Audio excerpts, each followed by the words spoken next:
Wednesday. Also, happy 3-year anniversary, Mistlost! Yay! Woo! 3 years of Mistlost. We've done it, folks. 3 years and 72 episodes. How close can we get to 100? Who knows? Who knows? We'll see. We'll see where we're at. It takes as long as it takes. So we're gonna go around and... Oh, wait, no, we decided to nip that for these shorter episodes. So instead of our usual intros, I'm just gonna say, happy anniversary, guys. I love you. Best 3 years ever. It is gay. Can I get some that's gay emotes in chat? So we are going to continue with this mini arc, the training arc. And this episode, we are focusing on our incredible dragon slayer, the fastest hands in Okurai, Sinark. Sinark, you have been in the castle now for just a couple of days. You haven't quite discovered all of the secrets of your room yet, which we will get to. Oh, Sin, you got a luck die. Hey, thank you. And we'll say that in the midst of your explorations of the castle, you have been particularly drawn to the library tower, which is the largest and, as far as you can tell, the only stationary room in the castle. As far as rooms beyond the central area where you all landed when you arrived here. And not only has it been drawing you out of curiosity, you've also felt a pretty non-stop sense of urgency from Dirk during this time. Dirk is very keen on exploring the library. So we'll say that that's where we begin, the day you decide to actually properly give this place a look. Mm-hmm. In this room, it is a circular tower. There's the large area that you saw initially with the lectern that has the large book on it. And there are 2 staircases snaking up around to a level up, and then further away, more staircases up in the same manner, all the way up the tower, and you're not quite sure how many floors up it goes. It seems quite tall. Mm-hmm. So. Okay. I think it's very tempting to see just how tall it is, actually. So I think is the first order of business is I want to see what's at the top. Okay. So you go up towards the top of the tower. Let's see how many floors it is exactly. It is 5, there are 5 levels above the base level. So 6 levels total. And as you pass through each floor, you see that there are various sections and markers of where certain kinds of books are, some in languages you understand, some in languages you don't. But there is signage all throughout this place, like a proper library used by someone who studies a lot. I think he wants to start at the very top, so like he runs all the way up to the 6th level, and is I think is just like has Dirk, not in like a baby Bjorn, but like a sword version of like has like instead of having his sword belt like as a belt, he has it almost like a messenger bag style, so he could have like Dirk sort of canted at a jaunty angle, so he doesn't just like stab his legs, but he's like jogging up so like Dirk can see everything that he's seeing instead of having him like on his hip. Excellent. As you travel around, kind of walk around this floor in particular, are you going up and down the stacks, just kind of like, okay, I'm gonna start from the top, work my way down, I'm gonna walk up and down all the aisles and see if anything catches my eye? Is that like the vibe? Okay. Yeah. So what would happen then is you would see that this floor has a there's various aisles of stacks that go all the way around this circle. So imagine like short, well, not short, but they're longer bookcases, but they're not, room length, because you're working with a circular, you're working in a circular tower that's open in the middle, essentially. So if you wanted to fly in here or climb or jump from floor to floor, you could do that in this room. It is a straight shot up to the very top of the tower, for individuals that have flight.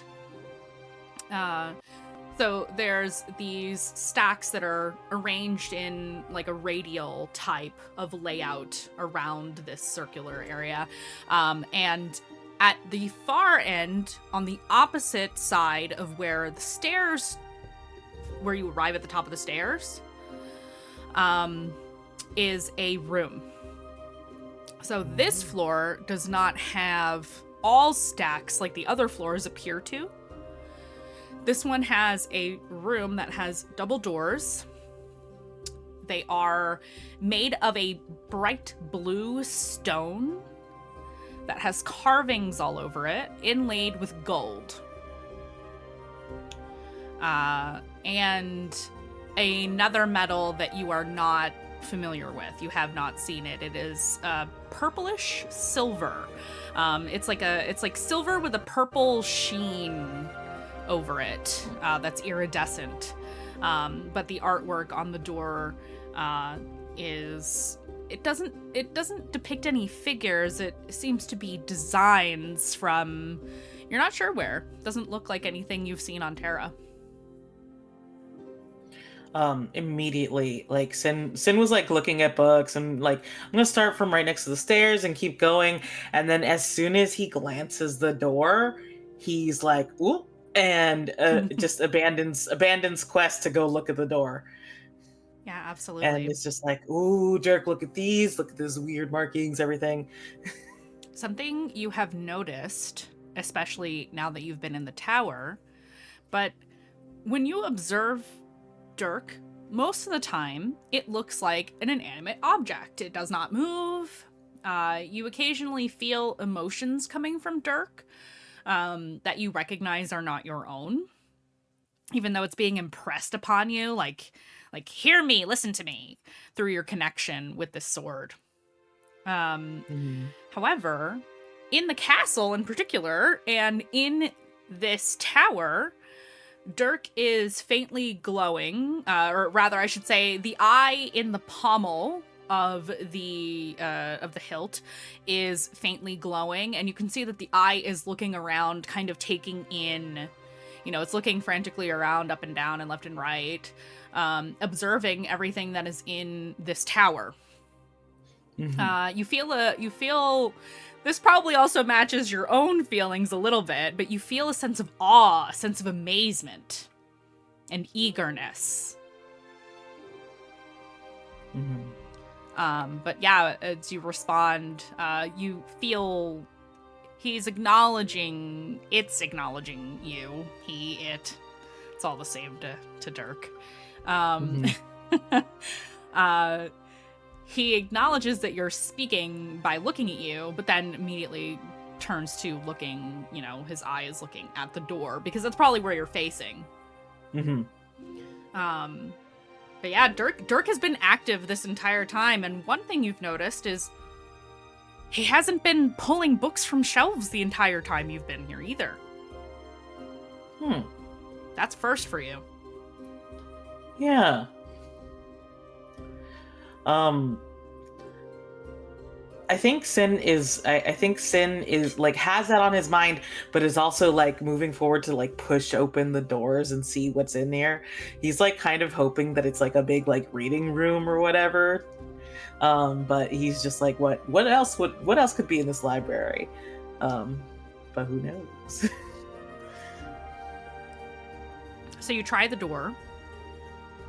It does not budge. Aww. There also don't appear to be handles. They're just flat stone doors with these intricate inlays on them. There's no easy way to push. I mean, you could push, but pushing does nothing, and there's no real good way to pull the door. Mm-hmm. It is sealed shut. And when I look at the markings around, I can't understand what they say. You see, actually, there is some writing. You don't understand it, but Dirk scans the door. And something that Dirk does surprises you. Essentially the red light scans over the door just like a scanner would. Imagine those little price guns at the grocery store. Little red light goes over it. And then Dirk projects in red light over the door. And you see words begin to form.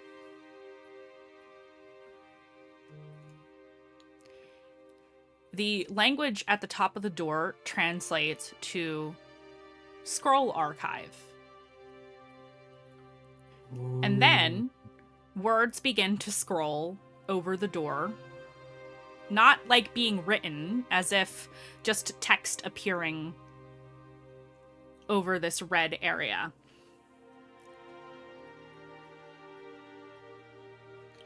My master took me here once.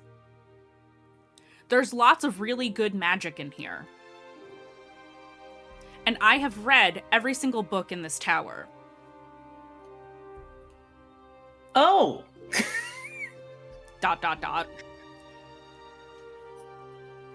There is a book on the 4th floor in the forbidden section that can let me talk to you. I can only do this here. Okay. All right, do you have anything else to like tell me before we go run down to the 4th section? Fades. You start asking a question, the light fades. Mandy, I think Sin just straight up climbs down, because I do have a climb speed because of my claws. He straight up just like I love this. Vaults over the railing to climb down to the 4th floor. He is giddy with excitement. He's just like, oh man, that's gonna be a lot easier. Everything, and then like in the back of his mind, he's like, Valdin's been here, and Dirk's read all of these books, and like that sort of like. Absolutely. So you clamber down as quickly as you can. Because you're going the unconventional way, I will ask you for a I guess we'll call it like a athletics check. I think you're good at that anyway, so you're probably fine. Yep. Yeah, that is a 7 plus 10, 17. Excellent. So, what happens is you get down to the 4th floor, and you see that same style as elsewhere, except no bonus room on this floor. Mm-hmm. The stairs that lead up to the 4th floor, you see that area as you climb down and over the banister into the actual room floor proper. And there are rows after rows, again, of open shelves, except for one. This shelf is a case, and it is locked. The glass is inscribed with runes that shimmer faintly when you walk near. Mm-hmm. It very clearly says in common, forbidden section.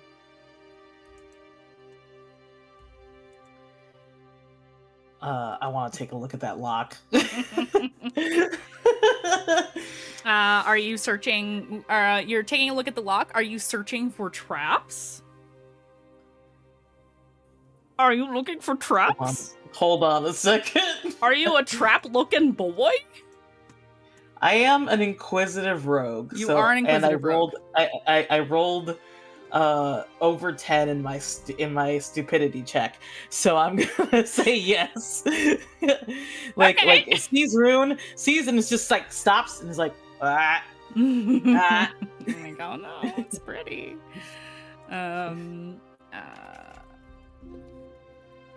I believe it's perception when you're looking for traps, or yeah, it's perception to look for traps. Unless that it was is a magical natural 20. Oh shit, okay.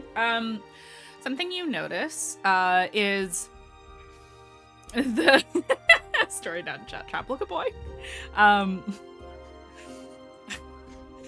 The runes that are etched into the glass. So it's not paint, it can't be wiped away, it can't be etched at to break the spell.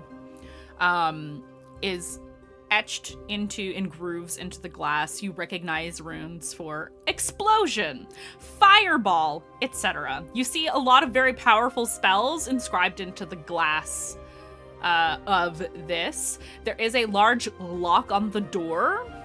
And you're starting to question, is this actually glass or is this something else that looks like glass but isn't? There is a very large lock. It is ornate. It looks heavy. It is absolutely trapped.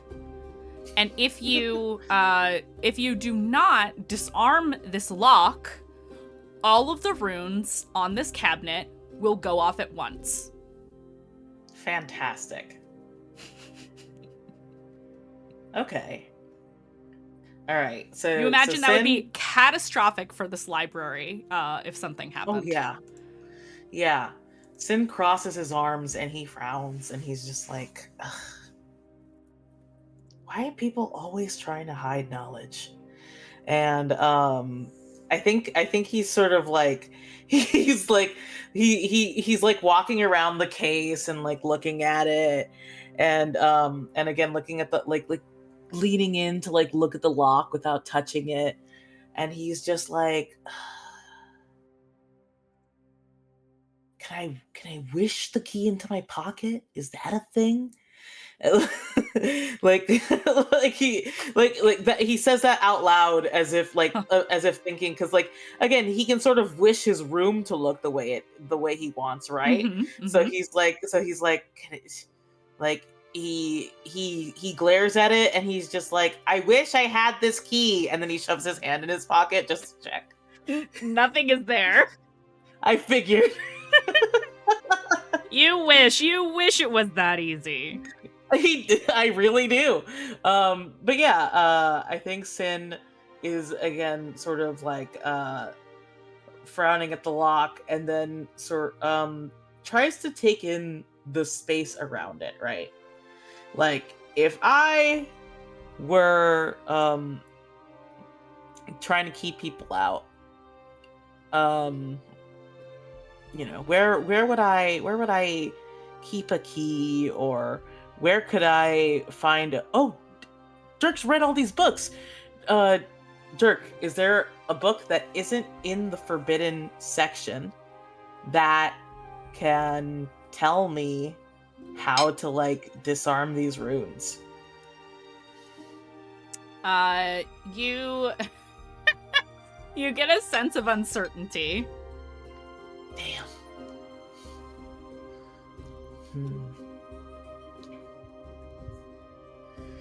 Yeah, I think if that's the case, we're gonna have to. I think in his head he's like, we're gonna have to brute force this, and by brute force I mean, sorry. All right. He's yeah. And by brute force I mean he's gonna start like looking on each of the floors to see if there's like anything that looks like surreptitious where one might quote unquote hide the key, like a secret that will help him bypass the lock bookcase, or so even the just lock, open it up. The lock itself mechanically is a lock. Oh, okay. Yeah, it's not something without a keyhole. It has a keyhole. Sorry, I should have made sure to clarify that. It is like a standard, like it's not standard. It's like a padlock style lock, but it's very intricate looking, and you can tell that it is magic. Theoretically, you could pick this lock. Yeah, look, I was about to say, I'm like, can I tell if I can pick this lock? Okay, good. I'm gonna try and pick the lock and hope that I don't blow myself all to hell. Okay, and you have thieves' tools, right? Yes, I do. Okie dokie. Then I will ask for, I guess we'll call it sleight of hand. That's typically what I do for trap disarming. Picking locks, so we'll call it, yeah. No supervision, just flirting with death again. Yep. Just flirting. He's a flirtatious bastard. I'm going to use my lucky to re-roll that too. Okay. Yeah, I love lucky. Okay, that's and an you 18. have a luck die from proper. Chad, just in case. 18? Yes. Okay. 18 plus 9. So that is a 27. Yeah, no, that's Oh great. yeah, no. Sleight of hand is my. Yeah, I was gonna say this should be fine for you unless you fail. Like unless you roll a 1, you're pretty much. Okay. Yeah. So it takes you a while, and you think you as you're going through it, you're like, I think I've got it. I think I can do this. Maybe it's not so bad. And it is the most intricate lock you have ever attempted to pick in your entire life, in your entire career as a thief. Never have you come across a lock so difficult. However, you rolled really fucking high. You do, in fact, after it takes you several minutes. Like, it takes you minutes to pick this lock. Most locks, they take you less than, like, a couple of minutes. This is, like, 10, 15 solid minutes of, like, moving pins and adjusting and being oh so careful. But you do unlock it. And as you do, you watch as a little red sheen kind of goes over the glass and fades. Yeah, I think as the minutes started passing, Sin's like sweating. Like, he's got some tools in his mouth, he's got like several finicky things, and then when it happens, for a second he's just like, the padlock sort of like does the ka-chunk and opens, but then he sees the red sheen and he's like, I'm gonna die, and oh okay. It was the deactivation. Like the tools scatter, he puts his hands up, and then it's like nothing. And he's like, oh. As And he, do you open sorry. Oh yeah. it? Okay. Just like take the lock off and then just open, just without a second thought. He's like, I got it. It's done. I'm that good. At first you're like, oh no, I'm gonna die. Oh wait, nope, I'm actually the best there ever was. Truly the best thief on the planet. And in the multiverse, because I unlocked this lock. You do your little victory dance and you open the door. Yeah, you do a little shimmy and then you open the door. Just like Charmy. And inside you see a selection of what looks to be very ancient tomes. A couple of them are ominously plain. The rest of them are very intricate, exactly like you would expect in a forbidden book section. You see skulls, you see death and destruction, pictures of the tower, meaning the tarot card. You see some scary looking fuck shit, but in the middle, there's 3 shelves, and there are several books on each of the shelves. In the middle, you see a book with leather. It's a leather-bound book that has been stained red, and on both the spine and the cover is a embossed silver and gold depiction of a sword, the sword that is now resting across your chest. Yeah, Sin is immediately like, he's like, wait, don't, gotta be gentle with this stuff. And he takes the book and he's like, but he's like vibrating with excitement. He's like, okay, all right. You're And not he the only just one. opens it up. The sword is too. Hell yeah. 2 peas in a pod. Mm-hmm. Sword and cat. Brothers, really. Brothers, really. They look exactly alike. Exactly. Can't you see the resemblance? It's just... So funny. So you're holding the book. Are you opening it? Oh yeah, definitely. You open the book and you notice that Dirk does not interfere. And you see what appears to be a very it's a thick tome. Mm-hmm. Much of it appears to be personal notes and writings of a very skilled mage. It's a journal. And as you flip through the pages, you see mundane observations turn into notes about alchemy, notes about transformation, notes about transportation, notes about men made out of metal. You see schematics and cogs and all manner of strange machinery that does not exist on Terra. Mm-hmm. These notes turn into obsession, the obsession with bringing life to the inanimate. An obsession with clockwork people. Cool. And the possibility of creating metallic life is how it's referred to in this journal. And at the very end, towards the end of the book, you kind of skim through because there's quite a lot. There's so much information in here. It would take you days to read this book if you never stopped. Mm-hmm. It's like hundreds and hundreds of pages, fully front and back, illustrations, schematics, all of the things. And essentially, as you flip through this book, you get a glimpse into the life of the man who was this sword. A brilliant artificer. a man who wanted to defy the laws of science and bring life to that which does not live. And in his experiments, something went wrong.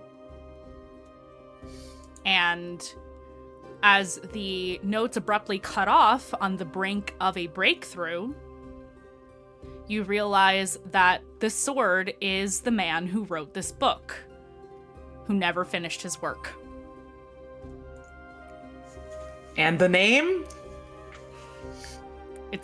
There's no name on the book. No! There's no name. You didn't sign your work, bud?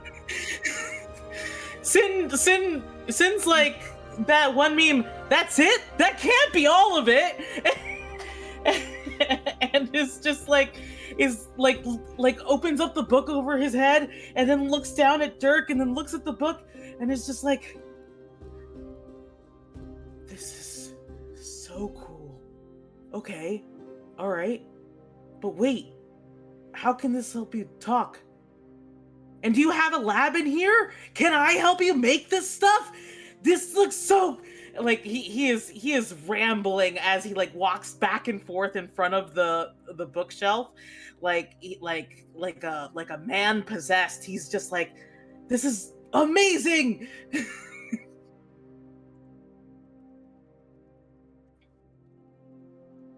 As you are sorry. I forgot about thank you, Mari, for reminding me. I forgot about the bingo card, which is in the Mistlost chat in the Discord, ! Discord, if you want to participate in bingo.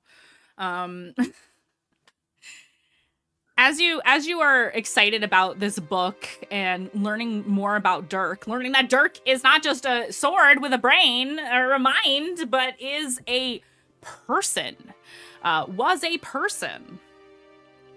But you don't get a response as you read this book because Dirk can't talk.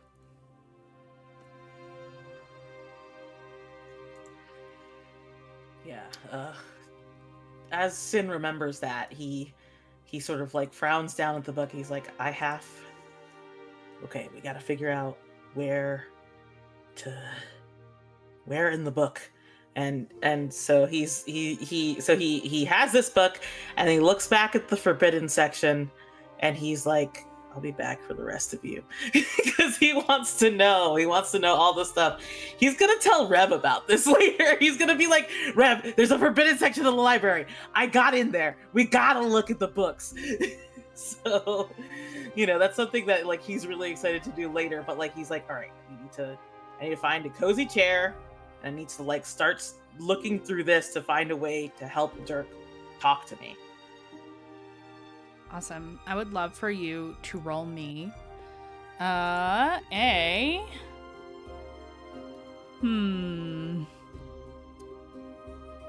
Academics is not a skill in this game.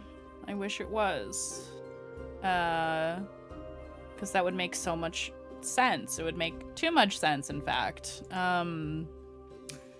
Yeah, just roll me like intelligence. That's a straight D20 roll. Perf. That is a 10. Okay. It does take you a while. It will take you a few days during the time in which you are here in the castle. So it will take you, we'll say it'll take you the first week of the 4 weeks that you are here to get through the entire book, rather than really honing in and reading it in like a night. There's just too much information for you to absorb in such a short period of time. That's like reading a Brandon Sanderson book in a day. You can't do it. It's too big. I mean, I was gonna grab one, but they're too big and I don't want to hurt myself trying to pull it off the shelf. That's real. Thickums, big book. Yeah. At the end of it, though, you do find that there is a laboratory. It is not in this castle. You are not sure why this book is here, but as you read it, you do begin to understand why it is in the forbidden section. some of the things that Dirk did in order to achieve his ends and make experiments involved, less than moral means of obtaining things like materials, fuel, people to experiment on.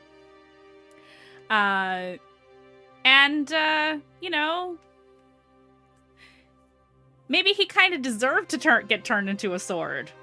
He wasn't evil per se, but he wasn't ready to... He wasn't really,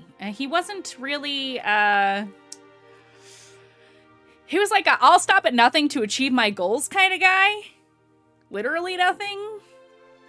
Including consorting with darker forces to learn about technology on other worlds, such as building machines, robots, they're referred to as in this text. All manner of things that don't exist on Terra. You've never seen something like this. In fact, I wouldn't be surprised if you took psychic damage trying to read this freaking book, because it's all manner of technology that is so far beyond that which exists on Terra.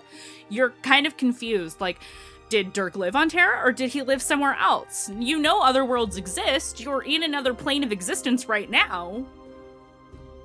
Where are all these robots at? Where is this lab at? What world is it on? You have no idea. Mm-hmm. But you do learn that there is another lab, and it exists on a planet called Draka.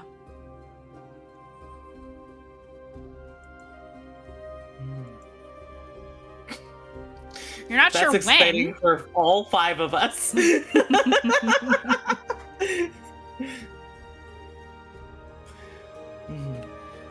And that is what you find. So I'll let you sit with that as we move on to the next scene. I'm going to let you process. Let me... I'm going to call on Dayu next. Dayu. My understanding is you wanted to visit the library tower as well, perhaps at a different time than when Sin different time. is there. Mm-hmm. Okay. Yes. So I'd like to visit the library tower thingy, because Dayu's got a Dayu, and that means if there is a god, I will most likely give thanks to it. If it does something nice for us. And in this case, while I believe I understand that this is technically like Aurora's magnificent mansion, but also like a whole other plane of existence, we're getting like 30 days out of 30 seconds. Yes. And we kind of totally just saw book idem, so like I feel like I have to, or at least it's the right thing to be like, hi, I'm not one of your people. You're paying your Thanks, respects. Yeah. Okay, so you walk into the library tower, and the pedestal is always there with the book on it. But you can set up or speak or say what you want to say anywhere in the library if you wish. So when you arrive, where would you like to go?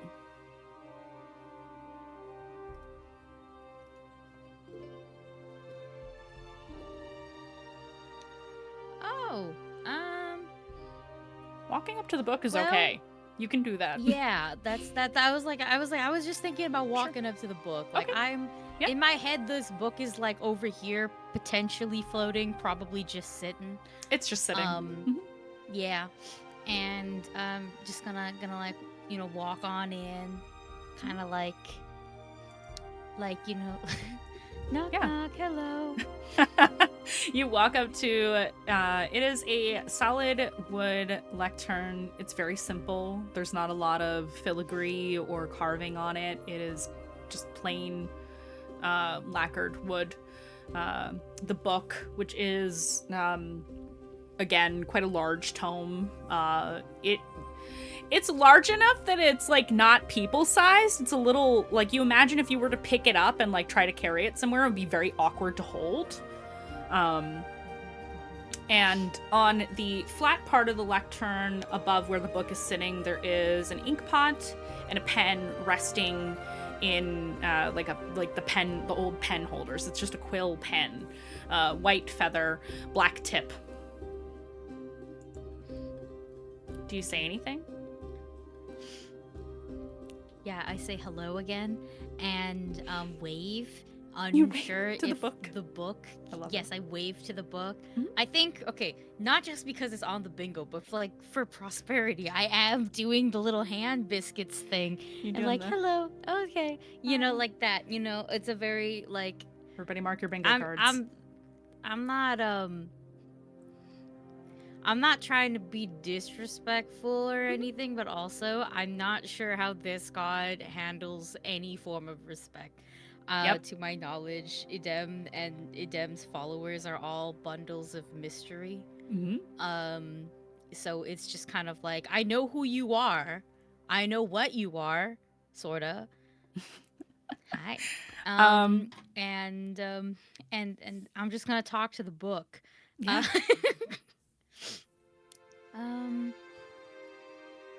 So I just wanted to come say hi again and say thanks for giving us more time, and not like poofing my friends out of existence, because 2 of them have meddled with forces that I don't really understand, but I kind of do.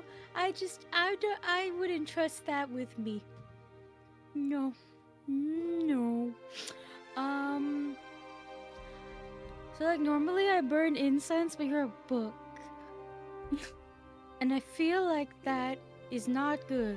Also, I do not see any manifestations of windows, so that feels like a fire hazard again. What's a good way to Do you take money? It's as you're speaking and starting to ask questions like, what do I do? How do I show my appreciation properly? Like, it's true. You have no knowledge of Edem other than the legends. There's no formal temple of Edem. As far as you know, there are no clerics of Edem. There are no paladins of Edem. There are no priests who dedicate themselves to this god. All of what you now understand to be what were temples to Edem are derelict towers that cannot be accessed by normal means. And as you begin to ask the questions, you watch as the quill picks itself up delicately from the holder and writes on the page, "Hello, Dayu. Oh, hello. No thanks necessary."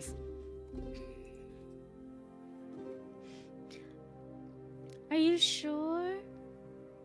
I don't know. It feels kind of. I mean, like you invited us in and stuff, but also I've painted on at least 2 walls now. I'm sorry I painted on 2 walls now. There's no response to your apology. It doesn't seem like Edem really cares about that.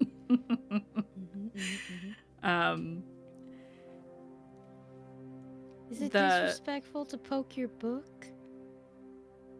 The quill writes, "It is best if you do not touch the book, comma, however, if you wish to see previous messages, you may do so."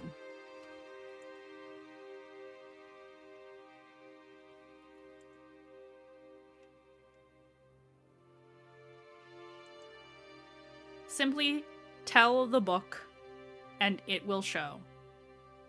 Okay, good. Because Dayu was like gonna like hover back and forth the hand, because it's like, you just told me not to touch you, but then you said I could go snoop through you, and you're like, like a book, you gotta like flip the pages until she receives the next bit of instructions, and she goes, okay,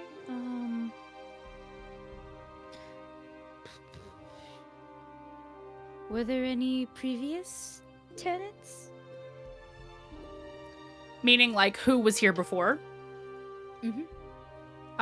The pages turn towards the back of the book, where you see a log of names. It is short. It is a very short list.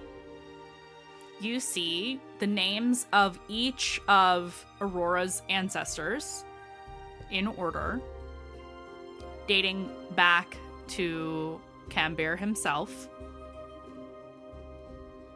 You see, to no one's surprise, Valdun. And you see initials. You see D,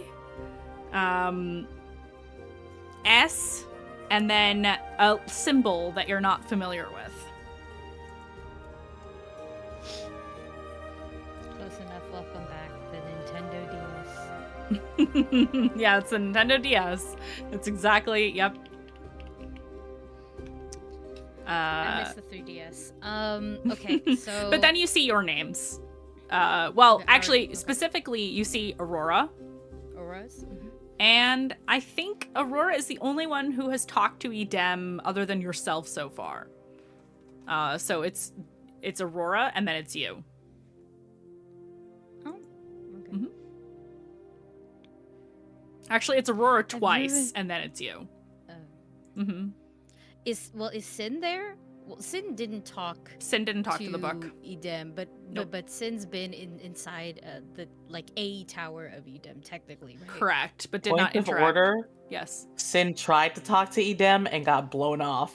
Yes, when we you first were arrived at the ignored. tower. That is correct. You were ignored. You did not interact with the book because the book did not interact with you. Fair. Dari just kind of looks at it,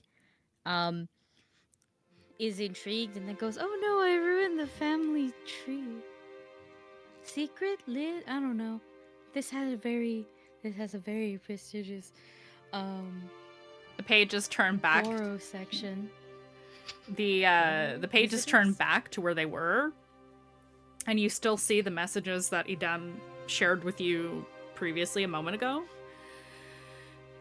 And it says, "You interrupted nothing, comma, for you have been here before, period. All of you have, was it? period."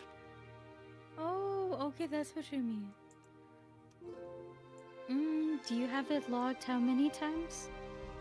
There's no response. Were they all failures? Did we fuck up that many times? There's no Am response. I allowed to say fuck in front of you? There's just no response? Oh no. Yes, Time Dad would have good punctuation, and he does. That's why I'm specifying. Because that is very used to saying fuck in front of her gods, specifically one of them. The other one is just there. I don't even know how this would feel. That's an experiment that we're gonna do, maybe, I hope, before the end of the campaign. Oh god. Okay. Okay, no responses to those questions. Yeah, you notice that Edem only responds when he deems it necessary to do so. That's fine. This is his house, technically. Is it? None of you have asked him the question. I'm gonna do it now. Edem, is this your house? Or like the closest thing you have to a house is the simple reply is no. This house belongs to... Hold on. I have the name.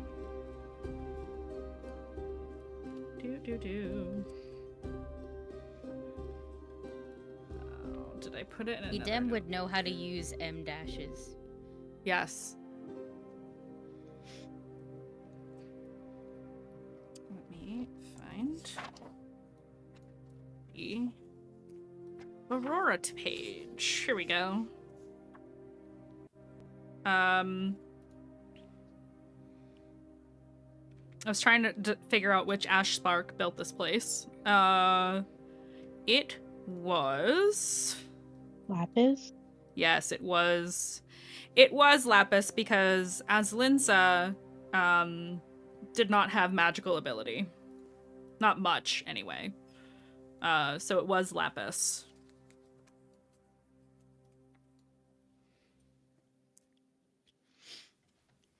Oh, okay.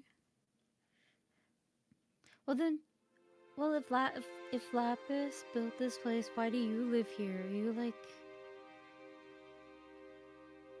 Is this like a roommate? Roommate's not the right term. It's the only one I can think of right now. The response that comes is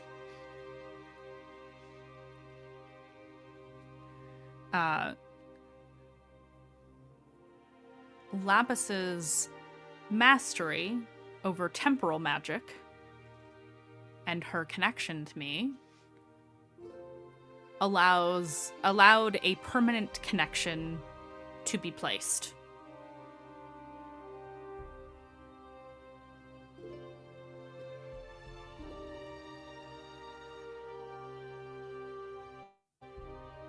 That's kind of cool. And then continues onto the next page.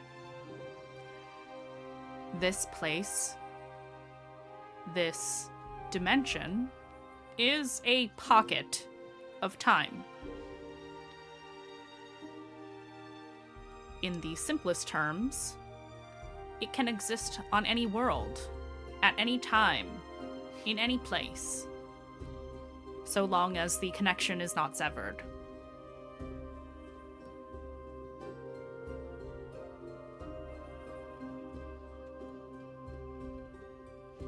Okay. So, would you say that this is like...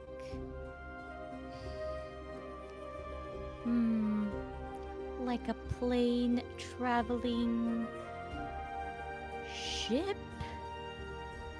There's no response. Roll me insight to see if you can understand better what this actually means. Because it was not explained to you in very direct terms. Mainly because you are not the master of this place. I am not. I'm literally here keeping this guy company. I didn't think we'd be doing this. I thought I'd be like, hi, hello, don't burn incense. Maybe I e-transfer him, and then I dip. You PayPal him some money for your trouble. Shit, I didn't ask for Skittles. That's okay. Fine. We'll be shifting scenes very soon because he won't tolerate you for too long. I know. I was gonna dip soon. 16? He'll leave you on red before too long. 16, yes. You get the sense that this is not a ship. It is a pocket dimension built by Lapis that exists in its own temporal version of time. Hence the ability to manipulate time and space in this place. It transforms to your whims, but only within certain parameters. It gives you what you want, but only in aesthetic means. It gives you items or provides what you might need, but only insofar as things that are simple. Plants, food, drink, clothing, and basic equipment. But nothing grand, nothing expensive, nothing magical. That's pretty much all that it provides to you. This is not a mobile place. This is a static point in time that can be accessed from any world, is essentially what is being implied here. I go, oh, is this and then I say word for word what you just fucking Jesus. said, but in my high-pitched, breathy voice. There's no response. The I'll say the quill does put itself back in the holder, and the book shuts again. Oop, okay. Nice talking to you. Thanks again. and I'm gonna go dip. I may return later with like a origami crane, because that is what I think. I know he said no need, but that doesn't feel right to me personally. Okay. So I gotta leave something. So I just make him a little origami crane. And in the middle of quote unquote night, I will wake up at like 2 or 3 in the morning and go, was that like rude? Because he's made out of paper, and that's it. Just as an aside, before we switch over to what Aurora is doing, which we are about to do, we'll say you leave the paper crane there on the lectern. If you go back to check later on, it's gone. You will recognize that Edem has accepted your gift. Nice. Aurora, what are you up to in this these first couple of weeks? So similar to the search for flowers for Rev, Aurora goes looking around the castle for somewhere where she would find food that has been stored. Mm-hmm. She's looking for fruits. Okay, looking for fruit. Any particular... And she does pick up some flowers along the way, just like some simple edible flowers. Okay. Like lilacs or something. You look for a variety of fruits. As you are thinking of these things, one, you do find edible flowers in the greenhouse easily. Two, you go to the communal kitchen. There's more than one, because my understanding is one of your rooms has a kitchen in it. I think that's Sin. You go to the communal kitchen, and you find, waiting for you, baskets of a variety of fruit. Excellent. Laura pulls out pear, an apple, a few mandarins, some figs, and a kiwi. And she slices them up and puts them into a bowl, tops them with some flowers, and sets it on a tray with a small pot of tea, and leaves it for Sin at wherever they would be found.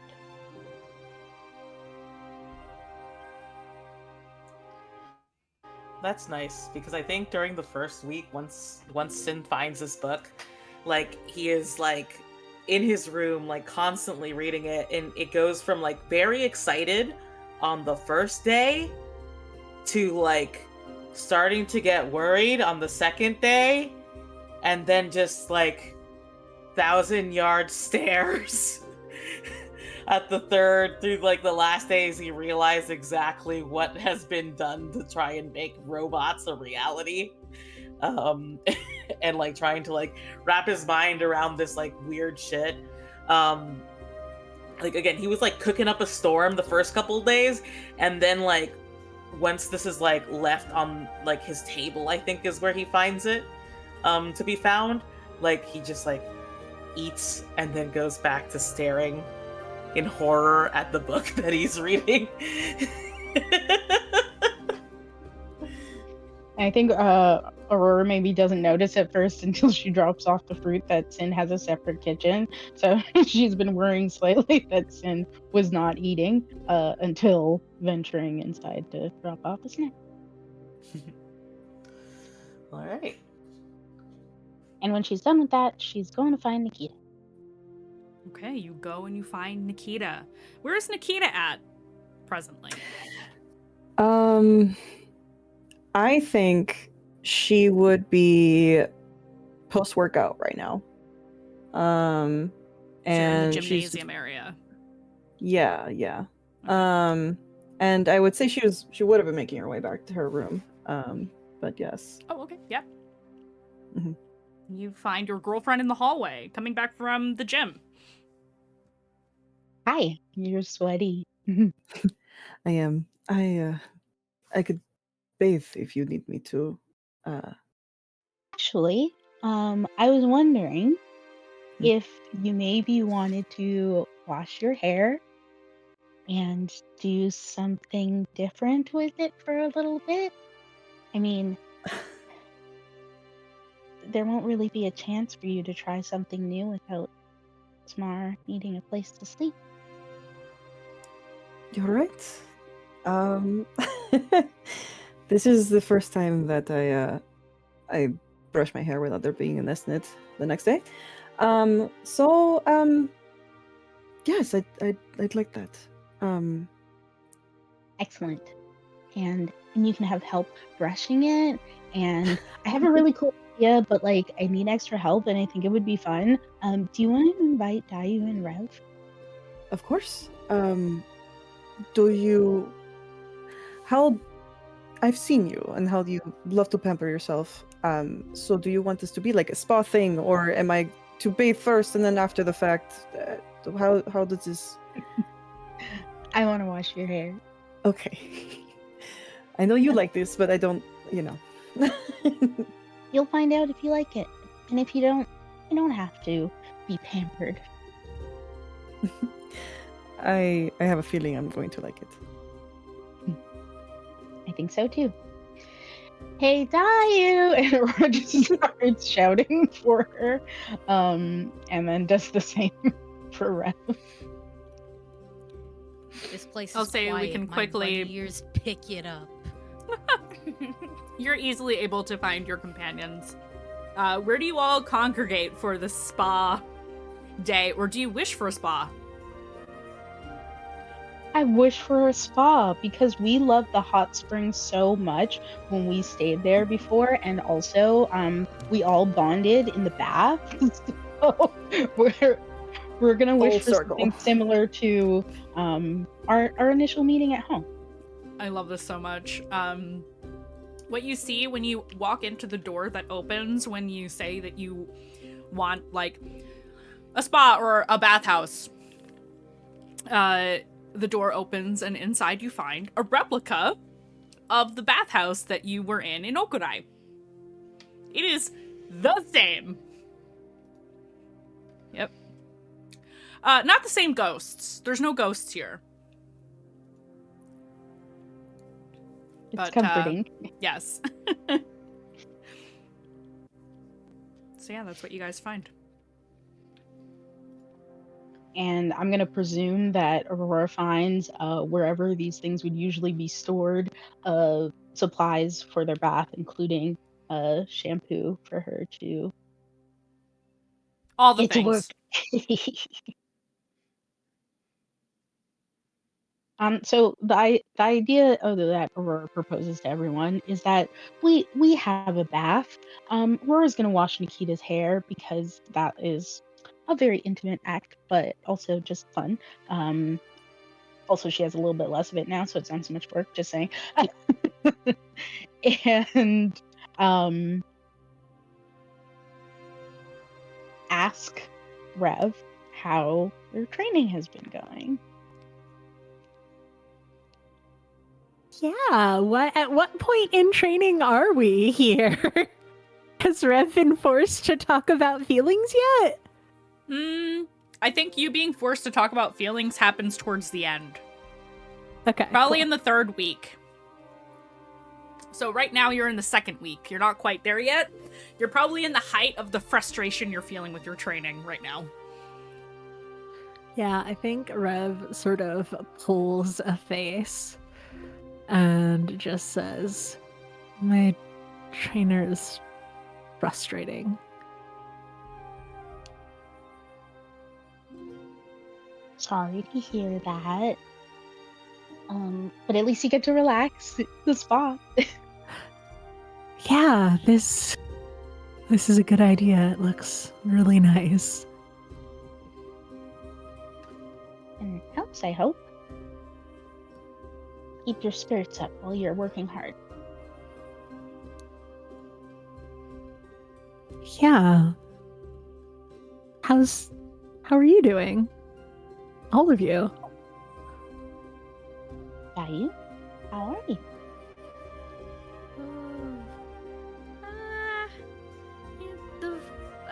Hold on, I'm gonna give you an idea of how your training is going. Roll me a d20. Okay. Okay, I was about to make shit up. Thank you. I got you. We'll do it for Nikita too, and Aurora for you as well. 18. Your training is going very well. You feel like you're I really think it's learning a going lot. well. I think I'm learning a lot.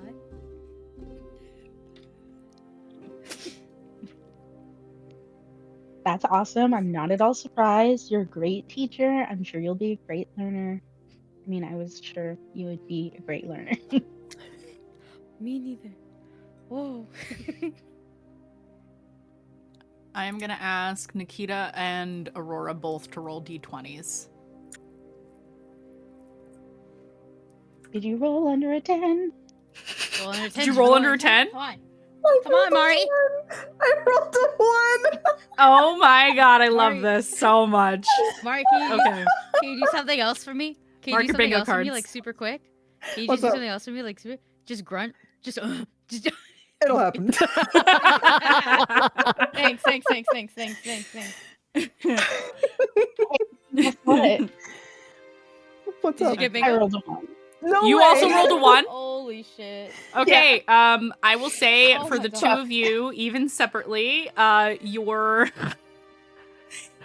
both of you you're having a rough training. This is gonna set the tone for the next couple of episodes, so Dayu, you're walking on sunshine, but your companions here, they are not.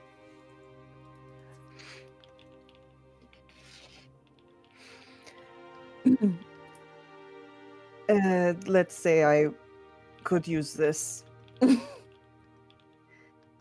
It's been incredibly frustrating for me.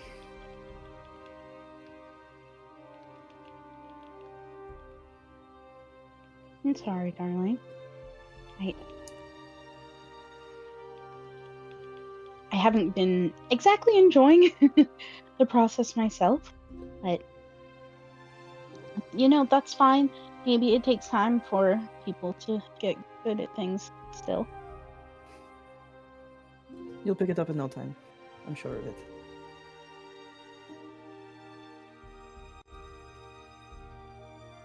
Yeah, Now that everybody we've had some time to learns. relax.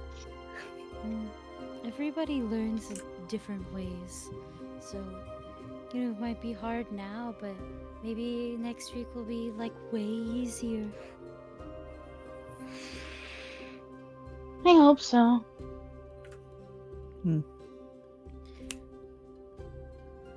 I grunted. Did I go through my mic? There we go. Mark your bingo cards, everybody.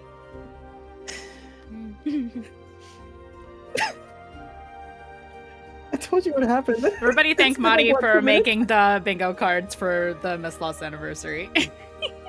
Thank you, Molly. These are great. These are so funny. You're welcome. I, So fun to I make. have one that I wish would happen though, but we'll Don't talk spoil about it. it later. God, I was gonna say something. Oh, if next week is shitty, it really can only go up. So that's the other good thing. Very optimistic of you. We'll get there. You will. Look how far you've come. Yes. A lot has happened for all of us.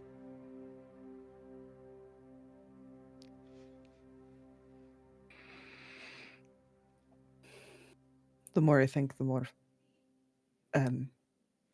tense I get.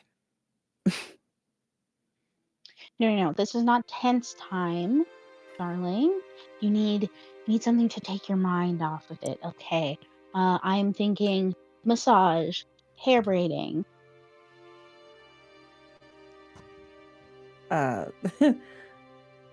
Whatever you guys want to do with me. I feel like the phrasing was bad. No, All of us that's leaning to right. the camera like this. I'll say Aurora gives Nikita a scalp massage. Is what she's up to. Until we finish the back part. Yeah, roll for relaxation, everybody. I'm just kidding. That should be a mini game for us. No, because if you get a 1, that'll be really sad. No, I'll have to use a luck die. You have a nice, relaxing time. We're gonna move this along because it's almost break time here. You guys have a nice, relaxing time. Yeah.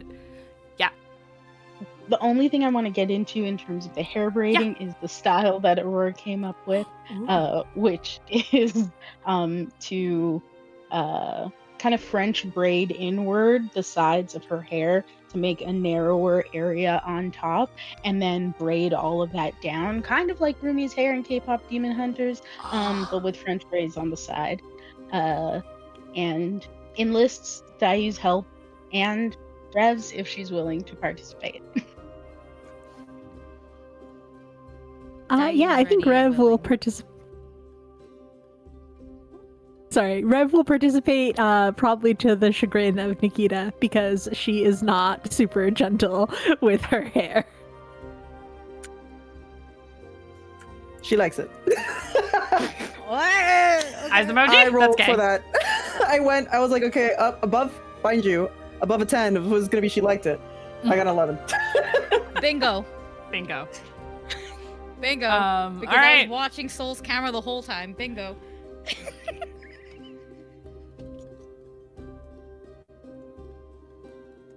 Okay. So somebody's already got bingo. You get a virtual candy because I can't send you any. So, boop. There you go. You have a little candy in the form of a luck die because I love you and I feel bad not giving you anything. Great. Was there anything else you guys wanted to do during this scene? I don't want to rush you. I thought I was feeling the vibe that we could move on. Yes, are we good? Good. Okay. Perf. So you guys have a lovely time, and that is where we're gonna take our break. We are going to pick up. We are actually gonna pick up with Sin's training after the break. So just so you guys know, moving the order around ever so slightly, and then we'll get to the rest of what there is to find out. What kind of trainer is Sin going to be up against? You will find out after the break. We will see you in 10. Bye, everybody.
I put a timer on this time, so we came back, and it wasn't a long break because I have time blindness.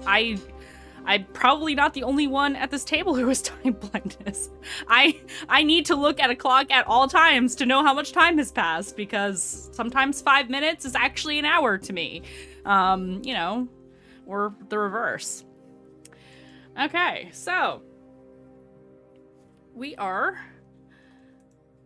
going to shift over to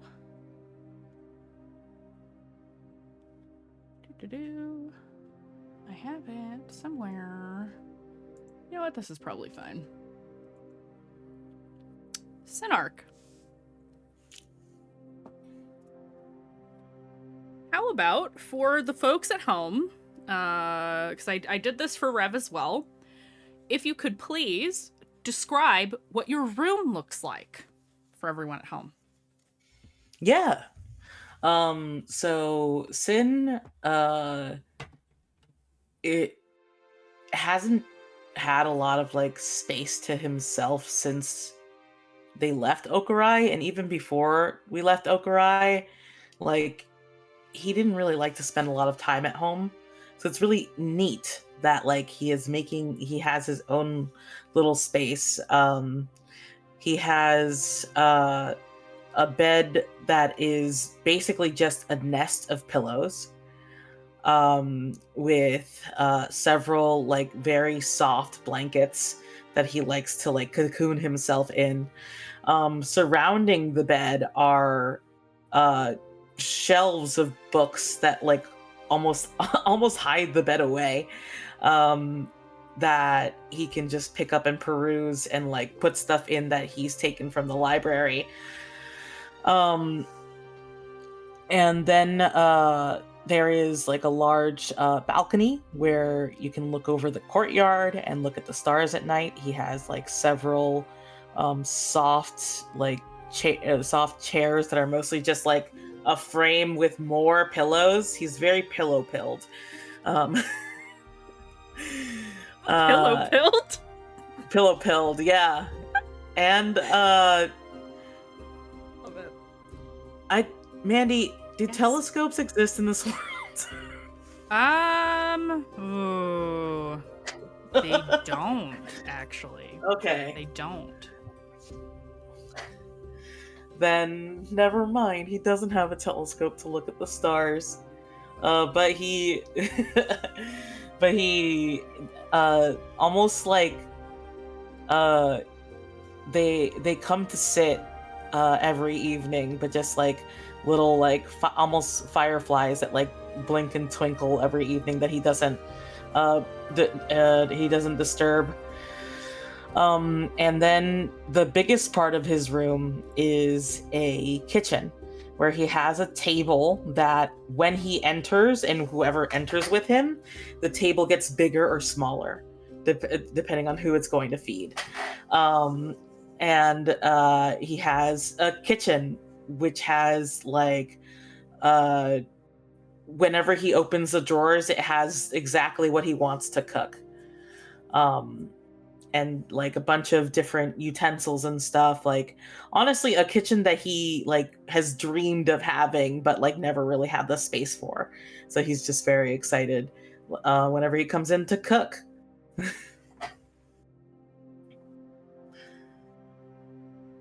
So what I'm hearing is Sin is Howl from Howl's Moving Castle.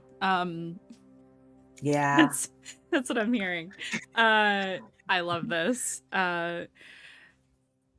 You notice something on I'm gonna say for you, it happens on your second day. So the first day, the first couple of days you probably spent in the tower, like exploring and looking and, finding that book on Dirk and all of those things. So you don't notice this until maybe like the third or fourth day. I'll let you decide which. Mm-hmm. I'm gonna say the fourth day. The fourth day? Okay, yeah. Yeah. when he's like entering deep despair about what he's reading. Oh yeah. You decide to give yourself a break from reading through the research of this strange scientist who has somehow, some way along his journey, turned into the sword that you now wield. And you go, I'm gonna take a break from this. This is dark. I need to like touch grass or something. And as you look around your room, just out of curiosity, one day you notice something different, something that you didn't design. You see on one of the shelves in the bookshelves a model of a city, a little model of a city, a very scaled down model. And you realize it's not a whole city, but part of a city. It's the center ring of Okurai, and you see a little figure of the Satask temple. Kind of nestled in the middle of all these buildings. You see the Incineratus Palisade. You see the different noble houses of Okurai, and the guard building for the Veil Guard, which Dragon Age Veil Guard was not a thing when we started this campaign. I'm just gonna put that out there. VALE Guard, not VEIL. Please don't sue me, BioWare. I came up with it first. And you see in many of your city, part of your city, you see the Dreadwolf on the shelf. And it was not there before. What do you do? Sin is excited because Sin looks over. This is a city that, you know, he's spent all his life in. So seeing the little bit Charmy. No. Charmy posting egg cracking gifs in the fucking chat because we're all Dragon Age freaks here, I'm pretty sure. That fucking egg. Anyway. I'm sorry, please continue. Yeah, he gets really excited because like he immediately knows that this is a model of like Okurai, and is, you know, he judges it a bit for not having outer rings, but it can only be so large to fit on, you know, to fit on the bookshelf. And he like takes it in his hands, and he you know, he even like tries to see if like, I'll tell you can't pick it up. It is he tries to on take the it in shelf. his hands. Mm-hmm. And he's like, oh wait, okay. And he like looks around, and I'm not looking at chat. I'm also refusing to look at chat right now. And when he can't pick it up, like he does try to like poke at the buildings and see if any of those move, especially the Satesk, because he had, when younger, Sin very much tried to map the Satesk to try and break in several times. You sure did. To find hidden knowledge. So he wants to see just how accurate the model is. So you're trying to lift the little roof off of it? Yeah. I love that I know you so fucking well. I knew you were gonna do this. As you go to lift the lid, you realize it's on like a little swivel. So you go to tilt it and you hear a click. And a door on the wall near where the bookcases are opens. Was that there before? Nope. Cool, yeah. Sin like just sort of almost falls off the bed, like looking, and he's just like, what? And he like sort of crouches and tries to like stealthily like go up to the edge of the door and like look in, like, what is this? What secrets have I found? You move down a very short hallway into a large kind of dojo style room. It's very Okurai. in build. Carvings in the pillars in the room, tatami-esque flooring, so it's got a little bit of give to it. Before I reveal who is training you, please pick a number between 1 and 5. 3. I love this so much.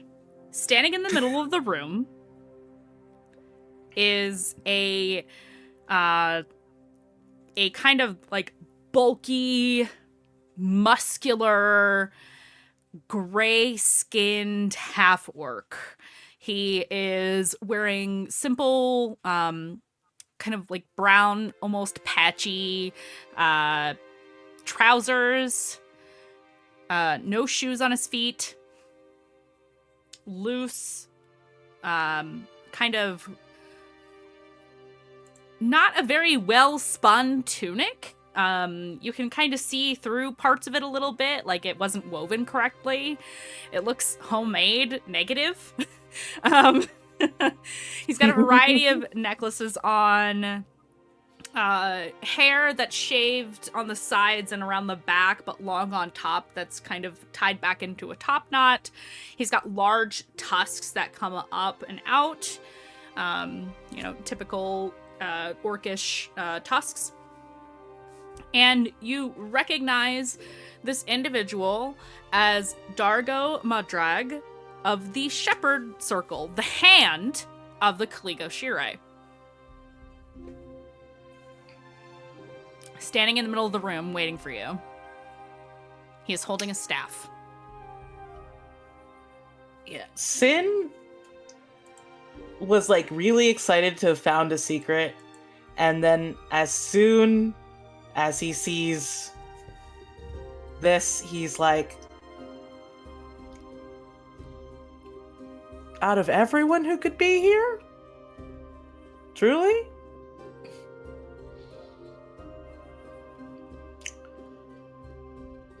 You're gonna toss me out on my ass for old time's sake? He looks a little bit amused and says, well, I'm only here because I'm who you thought of. So, are we gonna get to training or what?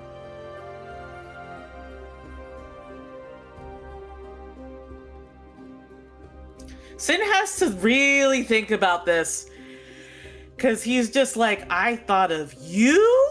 And he just tries to think of like, like what he was worried about, what he is concerned about when they return. And that's not being strong enough.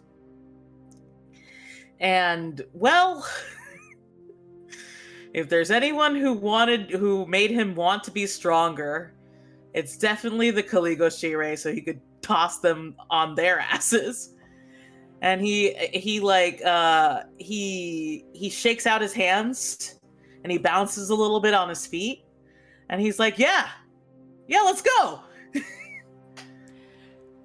He kind of grins a little bit, and you can see he's missing a couple of teeth, which, is this a druid or a brawler? You're not quite sure. And he says, give me your best shot. Roll to attack. Yeah! Roll to attack in whatever way you want. Oh, Sin just wants to punch. Sin has always wanted to punch this guy. And so he's finally getting to. So this is just a straight punch. Yeah. Which 16 plus 2. Right? Because it's just. Do I have any fun, bouncy battle music? I don't think I do. I'm looking. Oh no, unarmed strike, I get a plus 6. So that is a 16 plus 6. Oh, hell yeah. Which is 22. Let's see. 22? Yeah, that hits. Yeah, and it's just 3 straight damage because it's an unarmed strike. in reaction, he is going to, well, you punch him, you land the punch, but he grabs you and yeets you. So we're gonna do a contested strength athletics here. Okay. Oh yeah, 26. Yeah, 21. He gets me. So he grabs you and throws you so hard you feel like the G-force of movement into the wall, and you feel the crack of stone as you are impacted into this wall. You take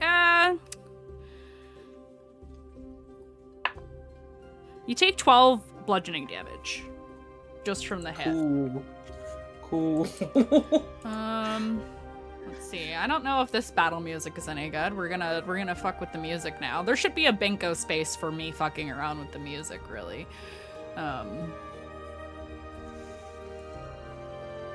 What's this? No, this is like robot shit. So sorry. That's absolutely not. I was looking at the Slime Quest themes looking for something fun, and that is not correct. That's okay.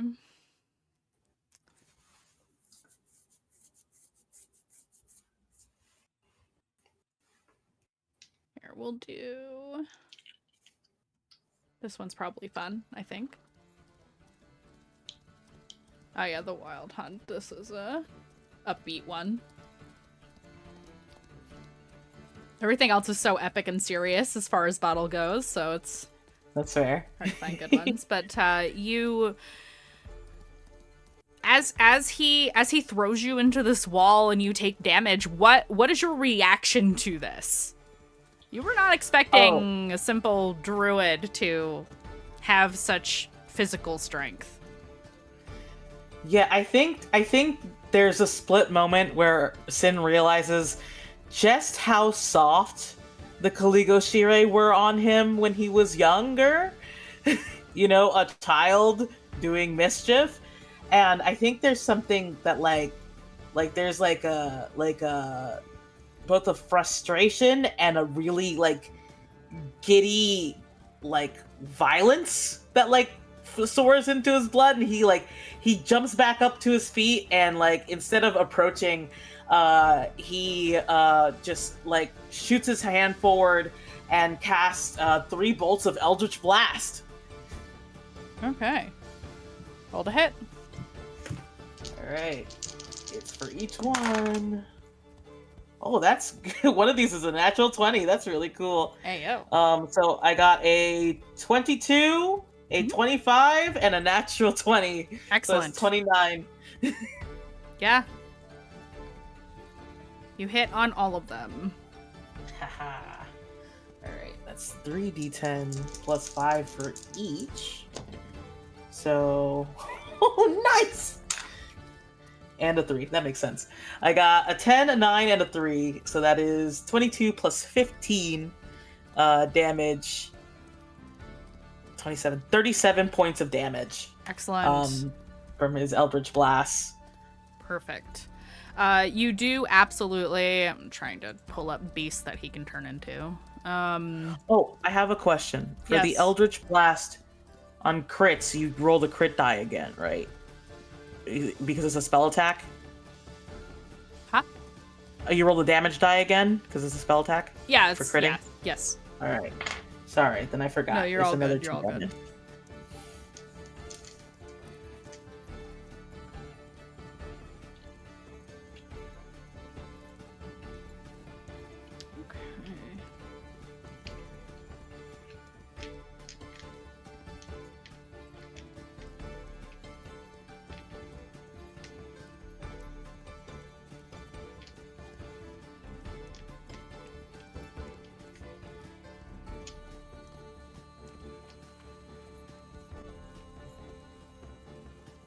Be trying to see if there's a ram or a sheep or something anywhere.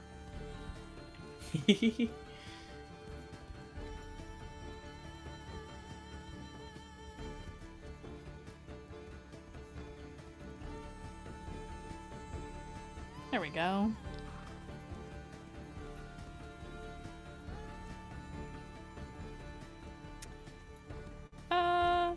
We'll do... Okay.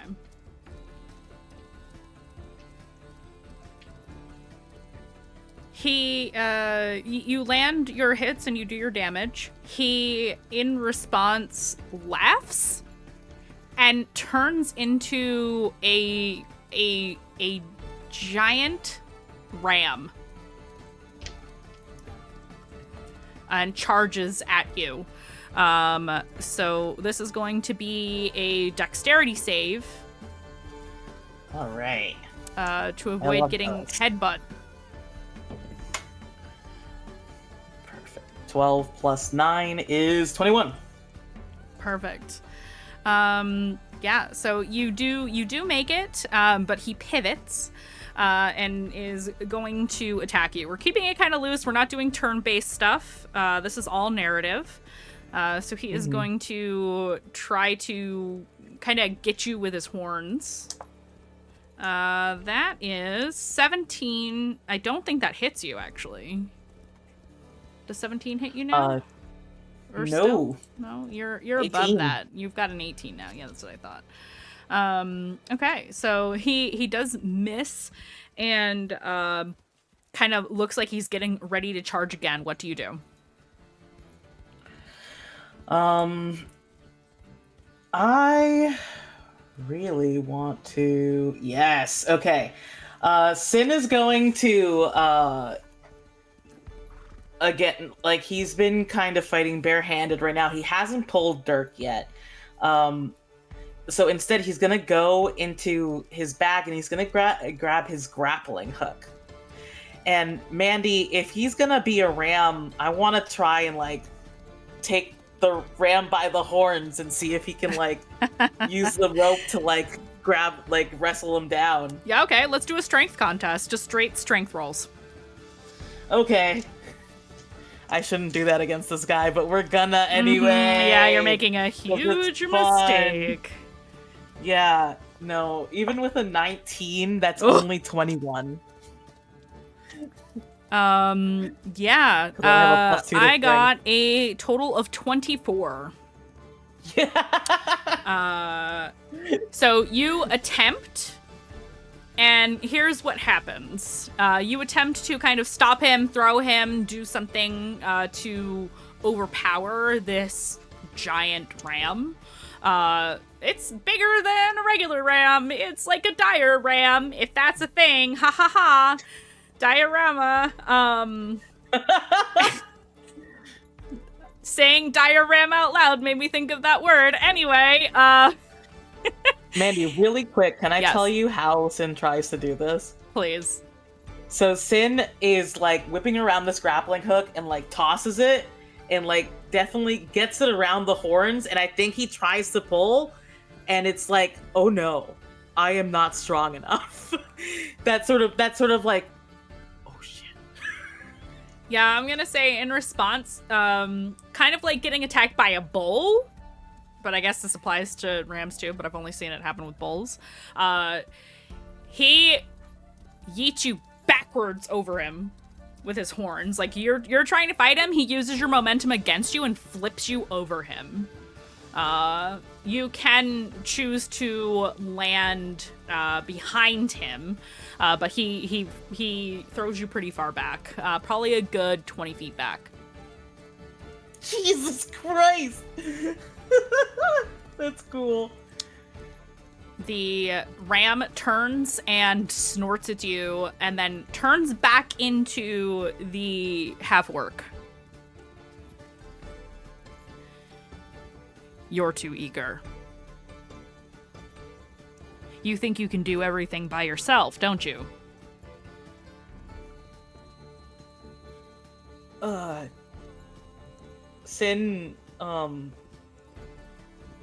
Sin is, like, getting up off the ground, and he sort of, like, furrows his brow, and he's like, no. No.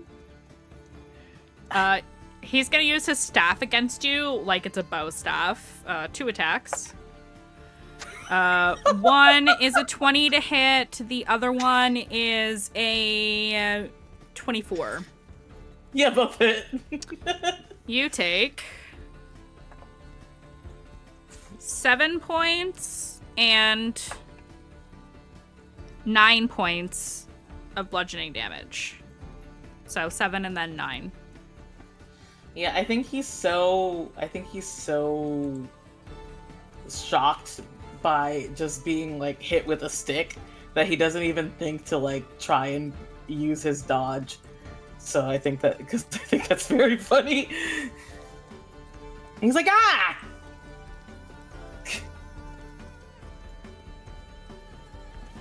He's got his staff ready, like he's ready to keep going. I can do a lot of things. You think you can rule the Setesk better. You think you can slay every monster before you. You think you can shoulder all of the responsibility for yourself, don't you? What happened in your life that made you think you had to take responsibility for everyone around you all of the time?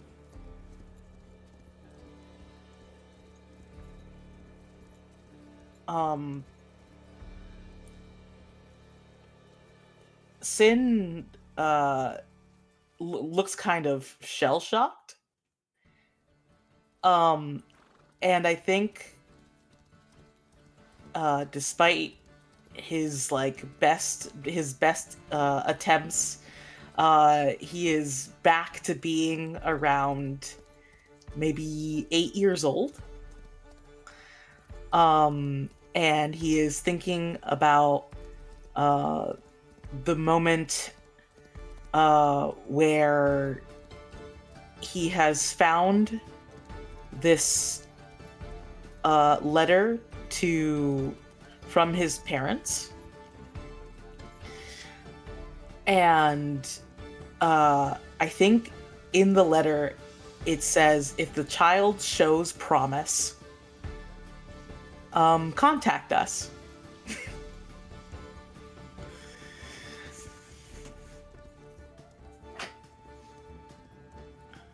Me, the GM, going, oh. Okay, this is new information for me to digest. Wait,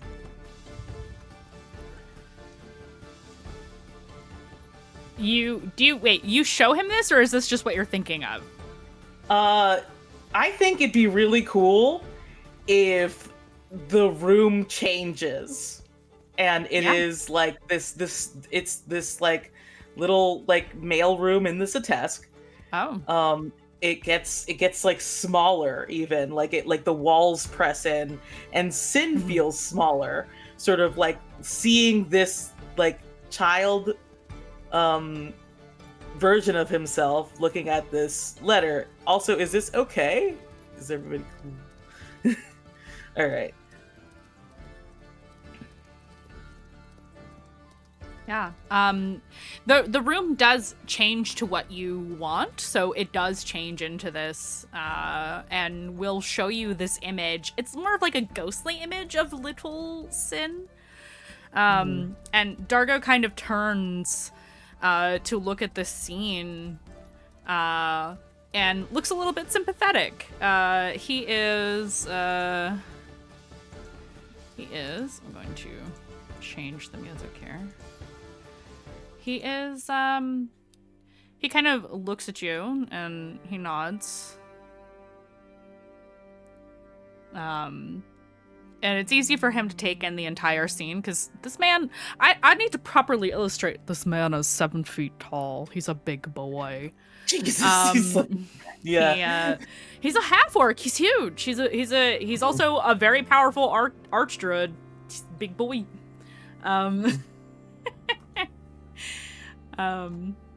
Fixed my lipstick marker pinko cards. I love it. And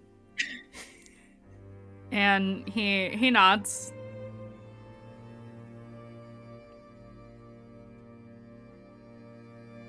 It wasn't right, them leaving you. I wasn't the only one they did that to.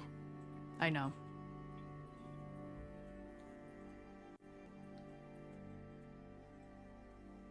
That doesn't make it any better. It makes it worse.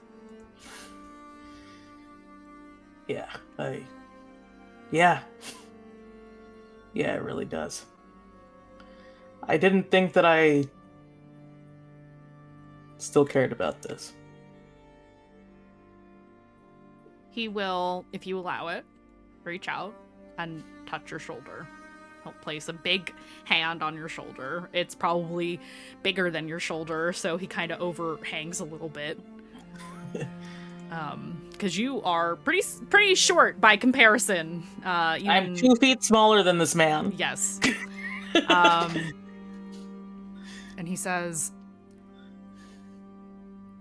"These are things that hold you back. Your mindset, the way you approach problems. I'm not here to scold you, but it is something you should be aware of. I can see it. I can read it. Clear as day. Anybody can. I could be a different teacher if you prefer." And the figure shifts into June Brightflame, the heart of the Caligo Shire, the fox shifter woman, the very beautiful fox shifter woman with multiple tails. I think she has 4, if I'm remembering right. I could be a softer hand if you prefer. I'll still kick your ass. But maybe someone nicer?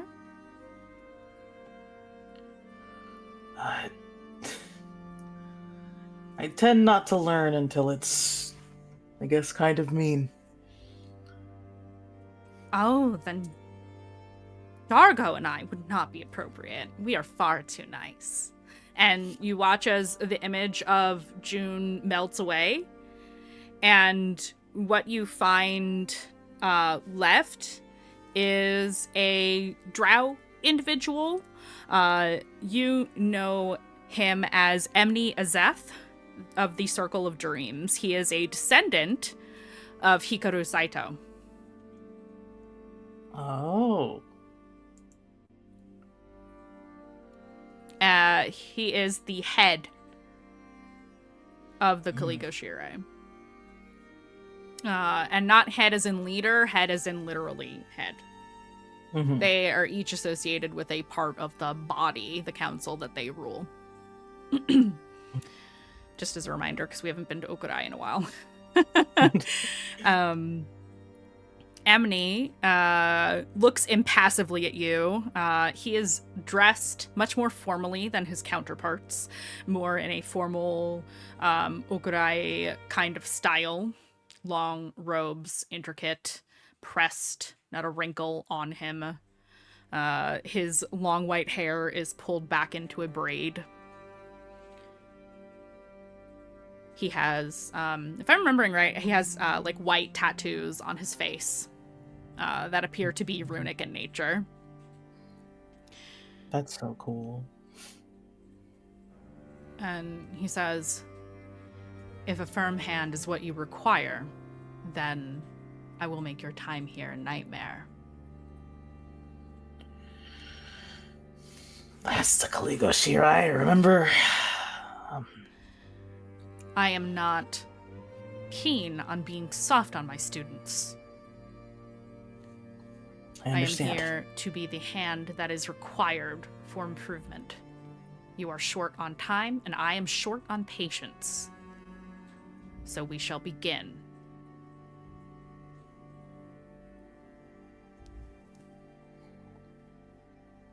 Yes, And sir. you find yourself wondering in this moment if you've made the right decision. No, yeah, Sin absolutely, as soon as he sees Emily's face, Mhm. again, just like a younger Sin, like, oh god, I hate this guy. And then like Yep. the older, more responsible Sin is like, fuck, I hate this guy, but this is probably the right choice. And your training will begin in earnest in terms of, I believe the things you wanted to improve upon the most were dual wielding. So, like, specifically, like, your combat oriented, like your physical combat oriented skills and capabilities, right? Yes. Yeah, absolutely. So I'm going to say during your time, so during this first week of you training with Emily, I'm going to do, we'll say, give me a give me athletics for the first week. Okay. Love athletics. That is a 26. 26. Excellent. You progress quickly under the very unforgiving tutelage of Emny. Emny conjures all manner of horrific, nightmare-like creatures for you to fight against. You do recognize over time that they can hurt you, but only during training. It's like they can start and stop with the snap of a finger, and you're not in real mortal danger, but it poses enough of a challenge that it makes you almost feel like you could be, to kind of recreate those battle scenarios a little bit in a safe environment. And though he does not praise you for how quickly you get to, you start leveling up while fighting, like, just these hordes and hordes of, like, these shadowy, nightmare-looking things with too many eyes and too many teeth and too many ears and too many fingers and, like, all these things, these horrible monstrosities that get sent out at you to hone your battle senses. He doesn't praise you, but he doesn't put you down either, which you feel is a good sign coming from Emny, who seems to be quite the sadistic teacher. He seems to rather enjoy putting you through your paces, even if he doesn't express it very much. Mm-hmm. Yeah, I think after that first week, Sin is like, again, Sin finishes the book, and whenever Sin is outside of his room, I think he's like limping, he's exhausted, Oh, no. his tail is down, but he looks like serious, focused. Were there other things you wanted to focus on during your training that I'm missing? The durability aspect, like, Yes. like taking hits, being able to, like, be hit hard and get back up again, because he knows that he is a lot more fragile than a lot of his friends.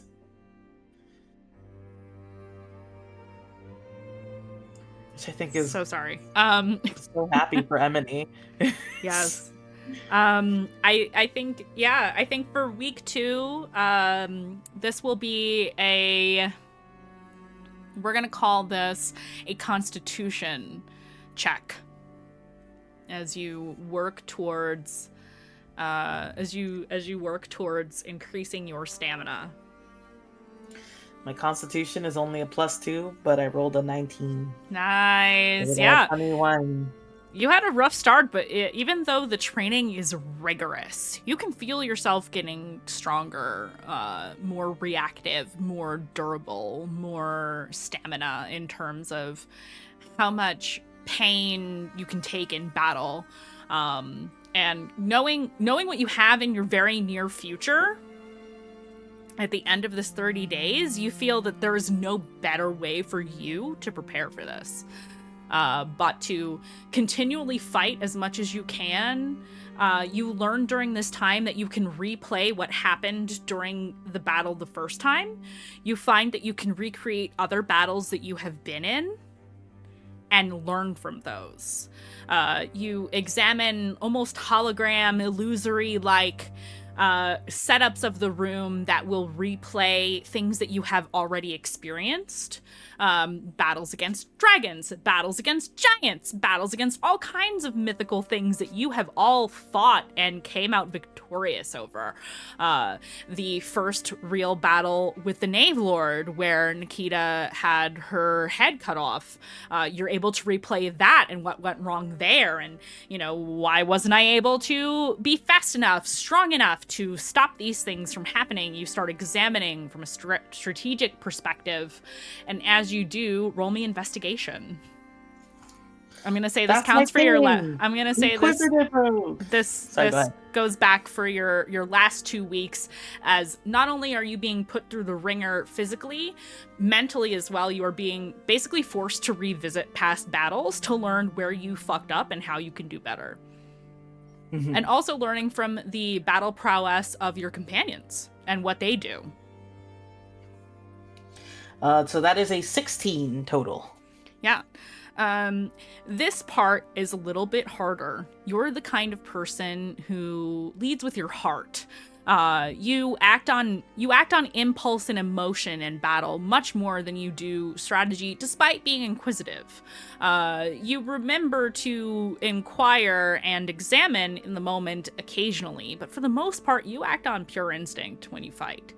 And this teaches you that there is a way to do both. You can follow your gut, but you should also listen to the strategic part of your mind.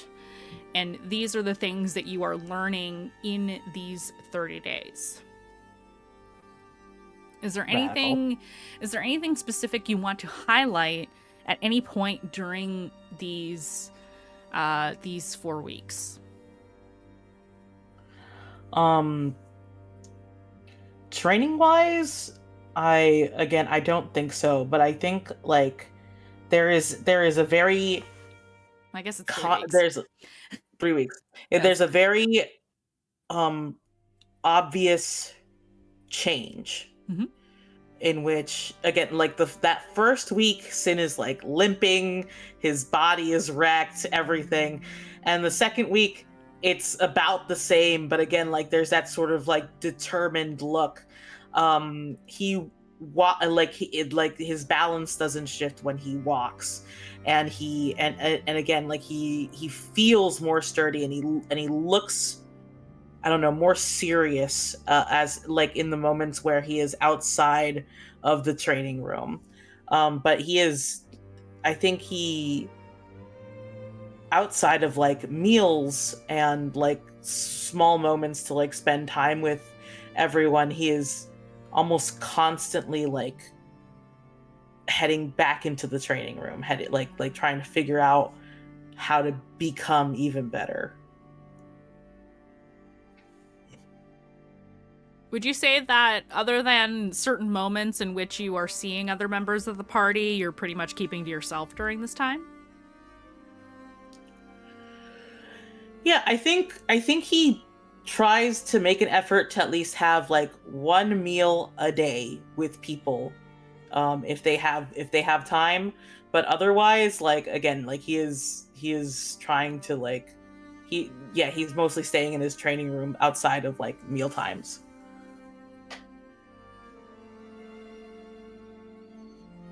Got it. So I think in the midst of this, we are going to shift scenes, if that's okay with you, to the group, to the party. My understanding is there was a desire to explore the grounds. And did I understand right that this was something everybody wanted to do? Or am I pulling that from nowhere? I know that was definitely a Dayu thing. Okay. I would say no if everybody wanted to also do it. Would everybody like to go exploring together? I think Aurora's following Dayu around, mostly just to hang out, so yes. Okay, so at least Dayu and Aurora. Who else is joining? Nikita can go too. Okay. Might as well show off the braid. Everyone? Yeah, Sin's good for a moment to relax. Yeah. Okay. You find a day where you manage to kind of all bump into each other at once, and I assume you just decide from there, like, let's go outside. Have you been outside yet? No, me either. Let's go. I'm going to ask you where you would like to go outside. Like, from what part of the castle are you choosing to go outside? Are you going to the courtyard? I would like to go to the courtyard because I want to see what that's about, but like also because there were like floating island looking thingies as well that implied that there was even more space. I just want to see like what is this about? Yeah, absolutely. And the courtyard is actually a perfect place to do this. So we'll say you walk down the hall to where the greenhouse is. You find the door that leads out into this green space. There are topiaries. One of them looks like a dragon. Another one looks like a lady. You're starting to get the motif here. It is becoming increasingly obvious as time goes on that this is an ash spark build. There are a lot of lightning and blue motifs. There's a lot of dragons and feminine figures being on display, statues, stained glass, etc. In this courtyard, oh, that's a little eerie, but it gets nicer. You step outside. It is regular grass. It doesn't feel weird. It's not alien to you. The plants here seem very much Terra oriented for the most part, some of which you've never seen before, but that doesn't mean they're not from Terra. And on the far side of this long, kind of narrow, but not, I don't mean narrow like, oh my god, it's so tiny. It's more like, it's not this big, wide space. It's more long than it is wide. On the other end, where you see large archways, this gray stone, as you see the outside of the castle, you realize that the gray stone of the actual building itself has these strange silvery purple veins in it. The same kind of metal that Sin you saw in the library. And it does remind you of that. You also see veins of a deep cobalt blue, so dark that it is almost black in the stone. And it looks naturally part of this stone. There are stairs that lead up onto the walls. So if you want to see exactly what's out there and how far it goes, that might be a good place to go. Yeah, that's where I'd like to go. I just I think Dayu would stop if there is something like, for example, like some sort of barrier, force field, something that is clearly pushing back. That is when she'd stop, but if not, it's gonna be a lot. Or you know, if the party goes, hey, don't fucking go there. She's pretty much just gonna kind of want to see, like, how far does this go? Like, how much space is here? I have my convo with Edem. Yeah. Which I think I would tell all of you about, actually. Especially, like, what kind of space we're in. The little time pocket. Aurora's super great grandmother's time pocket, timeshare type of thing going on. But yeah.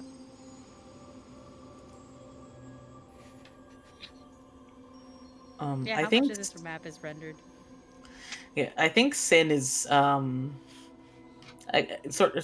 think he looks very like pleased, but like more than before, he is very watchful of all four of you. Like he is constantly sort of like seeing how you guys move, how you guys react, and everything because of how his training is going, and sort of just like quietly observing. But there's something about him that looks kind of impatient. Like the part that he is trying to suppress is the like eager to explore part. He's like, no, I must focus. Watch your friends. Make sure that they are okay. And you'll see stuff eventually. Jingle, jingle, jingle. Keep on task. Jingle, jingle, jingle. Oh my goodness. That's what it feels like to me. Or like, come on, Sin, you can do it. And Subway Surfer is like on top or at the bottom. Subway Surfer. That's an Eldritch reference. That reference is too old for you, actually. You were too young for that reference. It's come back around. It's come back around. Yeah. Okay. No. Wait. Hold on. Let's not get off topic. Somebody has a bingo. Bingo. Put it Hold on. I have to stop Aki from the tangent. Put it on the bingo. Bingo. That's a bingo. Bingo. Come on, mark it.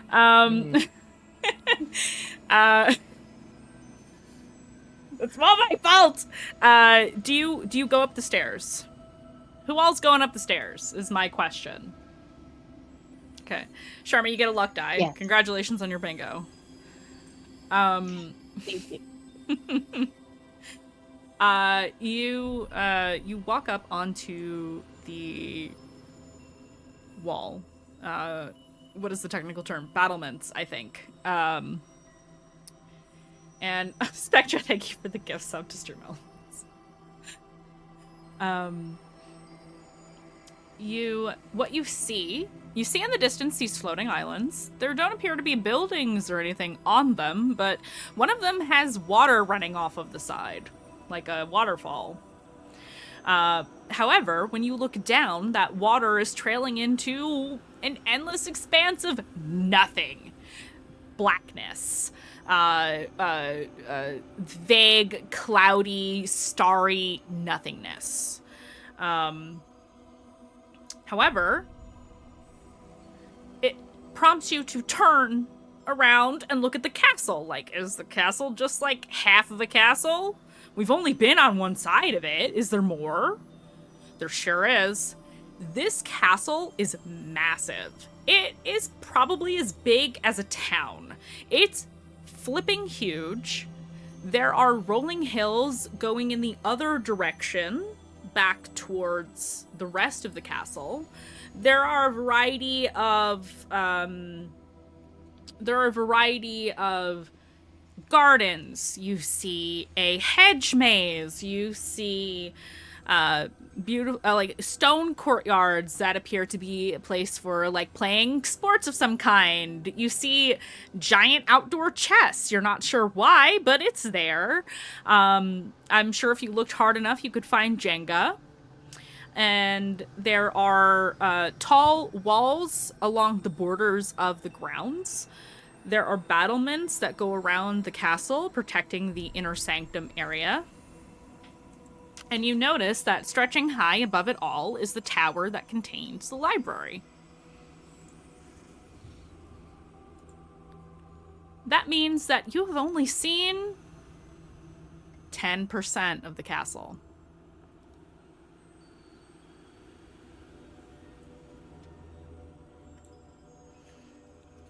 This place is insane.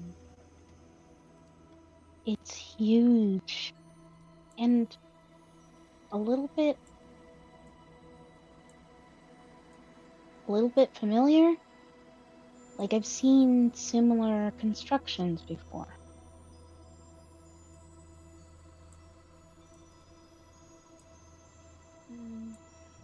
You have been here before. Did you get to explore too, or no? Oh, I was very much on a time crunch at that time. I didn't know that I could just pause and however much time I wanted here, or else maybe I would have taken a moment to cry before I came back. But now we have all the time we need for tears or other things.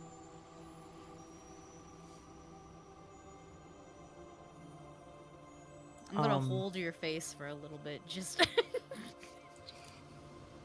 just to ground you. Not ground you as in like literal, just, you know. you get the face cuddle that you are reaching for. Yeah.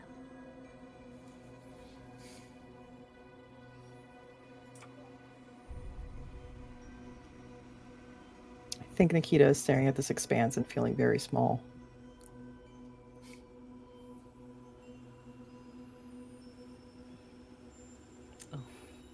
Sin. Sorry. Go ahead. Sin points at the top of the library tower, and he's like, "There's a room at the top that I can't open.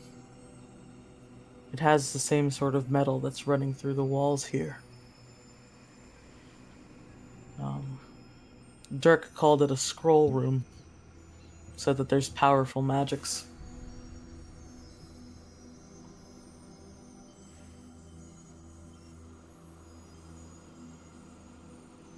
Do you think I could phase through the wall?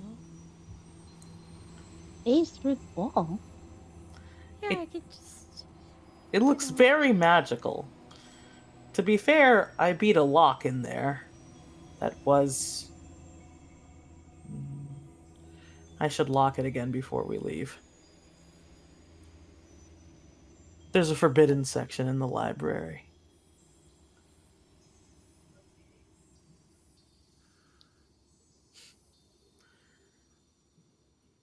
Why is it forbidden, do you think? He has 1,000-yard stare for a moment. That same look that he's had, like, after reading the book that he's been carrying around. And he's like, well, at least one of them describes very dark processes.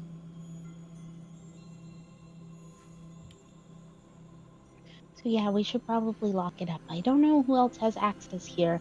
I mean, I don't know if you could come from over there, and she gestures up at the islands, and come all the way down here, or if there's other ways to get in. I'll lock it up when we leave. But I'm sure there's delicious things for all of us to read. I do love forbidden things.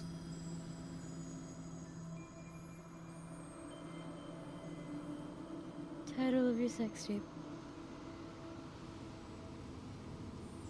I didn't mean to say that in Daiu's voice either. Tapes aren't real here. It just happened. I meant to say it in my voice.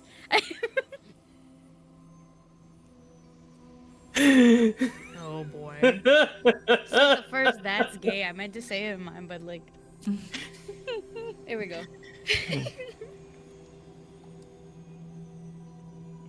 What, Charmy? I don't know. Oh. I'm composing myself. Sin leans on the wall, and to step away from this moment, I think he looks specifically at Reb, and he's like, you should take a look.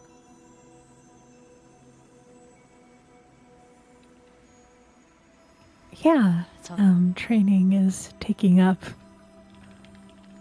a lot of time, but I'm sure that there's something interesting in there. And I think that we're at the point in training where she is so frustrated and just feels really bad about herself and has not broken through anything, and that is coming out a little bit.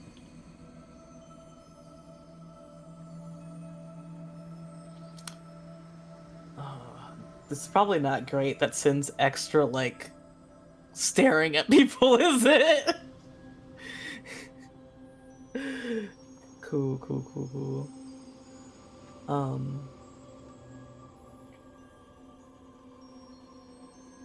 Yeah, I think he says, you know, if you need a break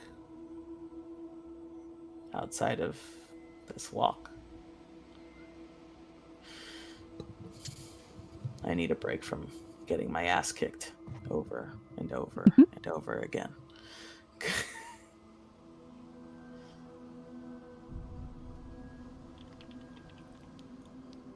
Maybe some other day.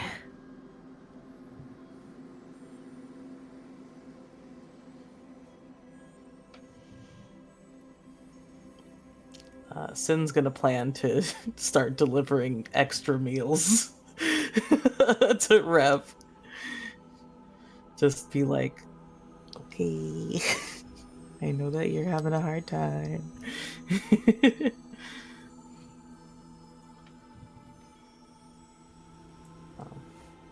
That's what I've got right now.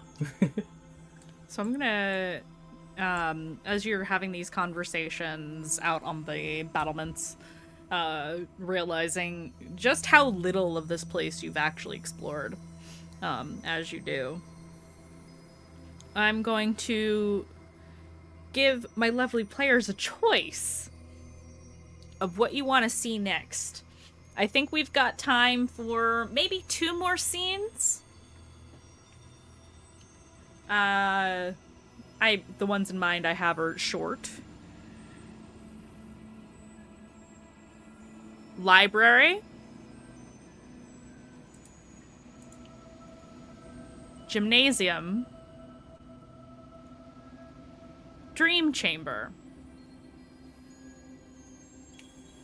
Dream chamber or library? Dream chamber, because that's one hell of a name. Yeah. Dream chamber. Dream chamber. Yeah? Okay. Yeah. The Dreamber, send us in. You all decide to keep walking around. You're like, you know what? Maybe we deserve a little break. Let's walk around. Let's see what's up. And you decide to explore a hallway you haven't been down before. You hunger for something new, something different from what you've seen. And the castle provides. At the end of this hall, you see a singular, arched, purple door. The knob is a polished brass. There's ironwork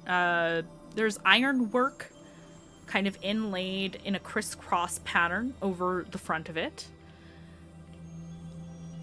And above the door is a lantern that is currently not lit.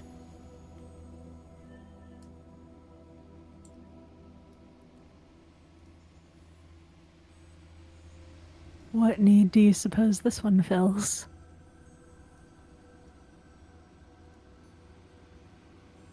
I don't know, but it's pretty. We should look at it. And Aurora's gonna light the lantern. Does anything happen? She's lighting it with a piece of her hair.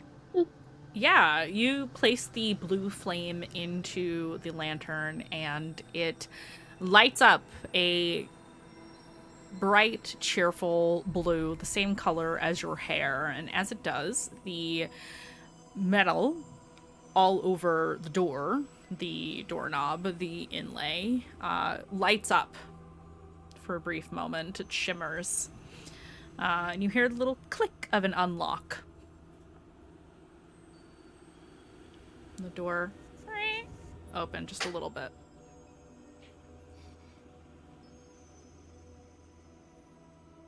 Push it right open. Okay. No sense of self-preservation. Aurora pushes open the door. That's fine. This is your castle. You can do what you want. You push the door open. And inside, you find a... How do I describe this? A cylindrical room that I can only describe as being like a padded cell of sorts. There are pillows strewn all throughout this room. And hanging from the ceiling, though it too has thick fabric draped over it, in like a circus tent-like shape at the top. As you walk in, all of the walls and the floor are white, but when you look up, beautiful deep blue gold embroidery of star maps all over the ceiling of this tent. It looks like a tent on the inside, but with pillow walls and floor.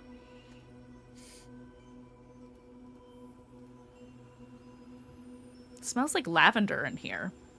It's kind of nice. Dai, why does it smell like you? Sorry. Man, these devs are getting a little weird. We lagged for a little bit. We lagged.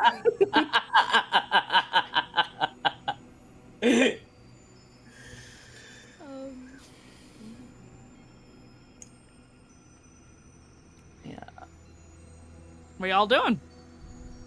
We're going to check out some of this pillow situation. Is it comfy in here? The floor is squishy and bouncy, almost like a trampoline. Or a very, very large bed. I'm jumping on it. Yeah, me too. I think We instantly started jumping on you it. start Yeah. jumping. Yeah. You're just like, okay. You're kind of bouncing around and enjoying yourself. This is a pretty tall room, so you think you could jump pretty high if you wanted to.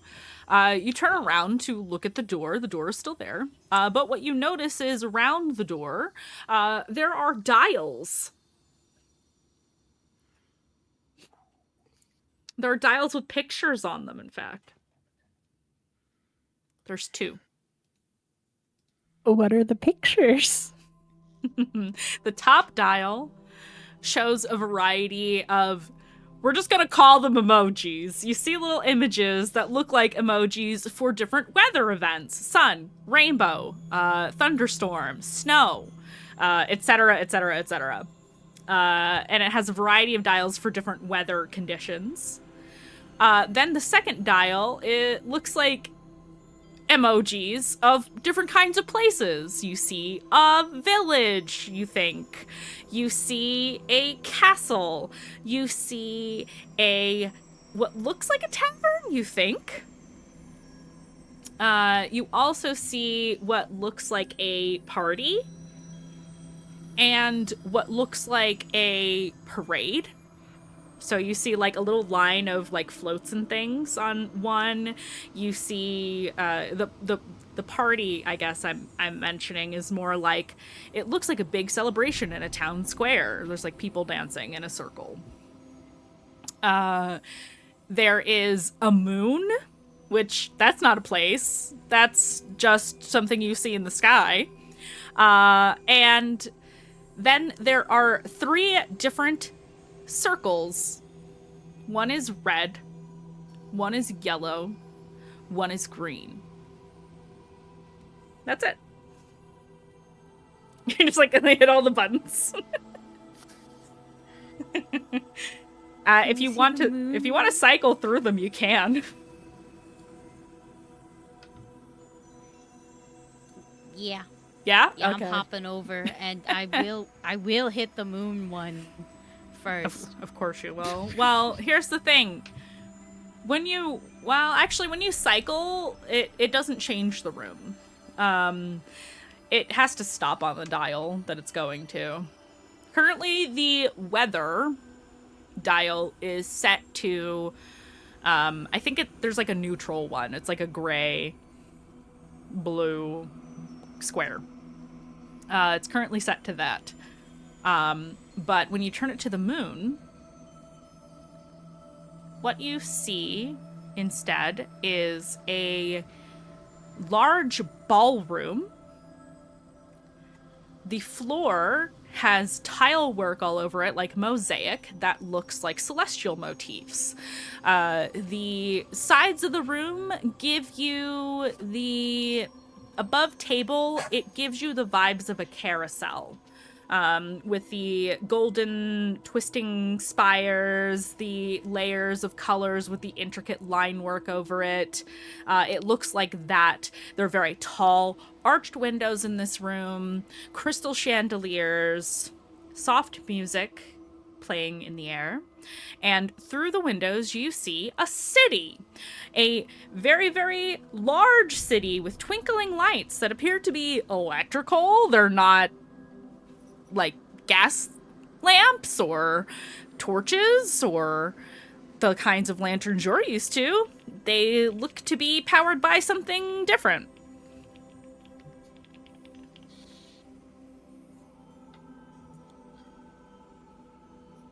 Is the floor still squishy?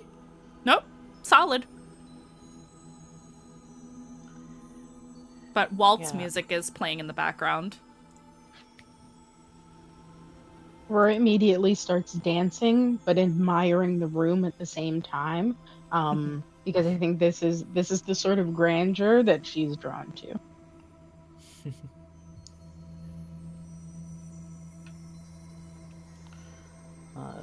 Sin is definitely tapping his foot to time.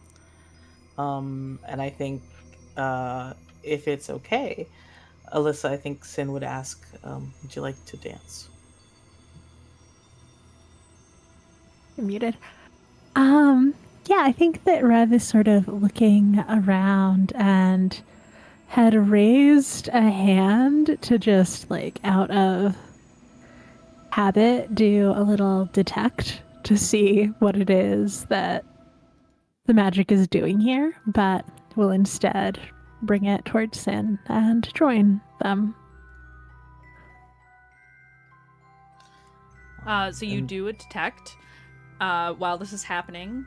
This is all illusion magic. This is not real. It is simply a snapshot of a moment in time for you to enjoy.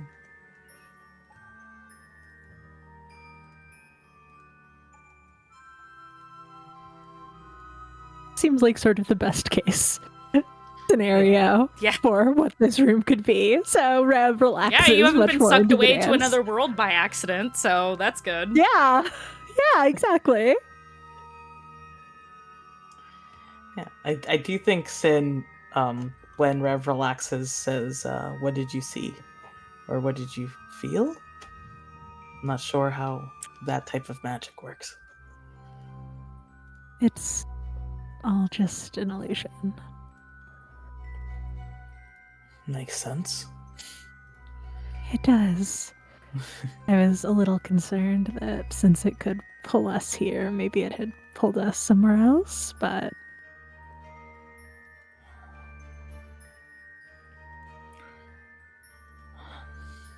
Well, I'm glad that it didn't. And I'm glad to spend this time with you.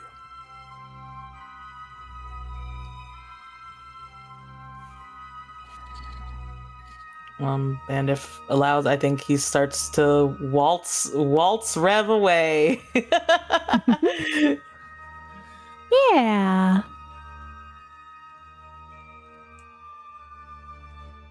Yeah, your friends are waltzing around the room right now, the ballroom. Are you still playing with the dials?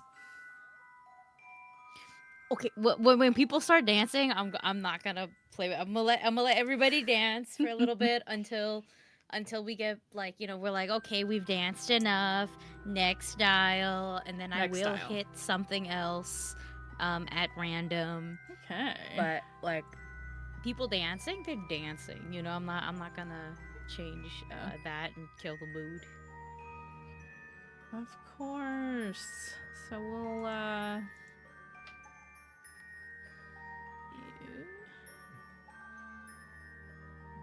I love that. This is a very cute part of the castle, and Aurora definitely returns here. we'll say, where is it? Here we go. I forgot. There's a party thing somewhere. You turn to the next dial. Actually, the next dial is a beach scene.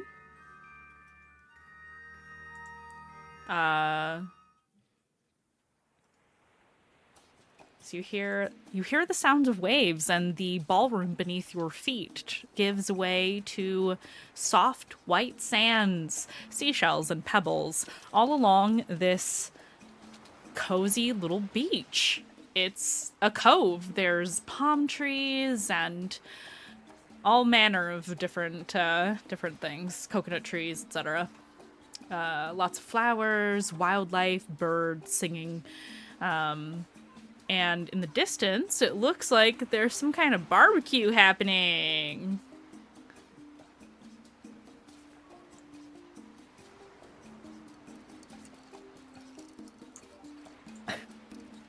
I'm trying to decide if Nikita's been to the beach before. Yeah, I was gonna say, have any of you been to the beach before? She lives in the cold. Sidark has never seen the ocean.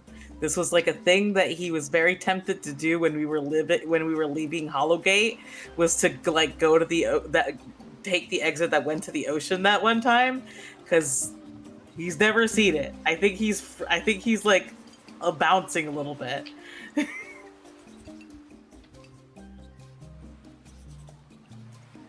I'm gonna open the floor for you guys to roleplay, run around the beach, do what you want. I'll be right back. Oh, Aurora immediately is going towards the water. I don't actually think she's been to the beach either, but she knows water, and she loves a good bath. So she is stripping to her underwear and going right in with no level of shyness. I think that Rev will follow suit. She did travel with her mom before settling in Okurai. And so I think that she has actually been to a beach. And enjoys it. God, I think there's a good chance that Dayu has been to a beach before, because she wouldn't have traveled, but like if the Fox Den goes somewhere and she's there at the time, she goes with them. So there's like, bro, I don't know. Would we have gone that like fucking, was it east? I have no idea. But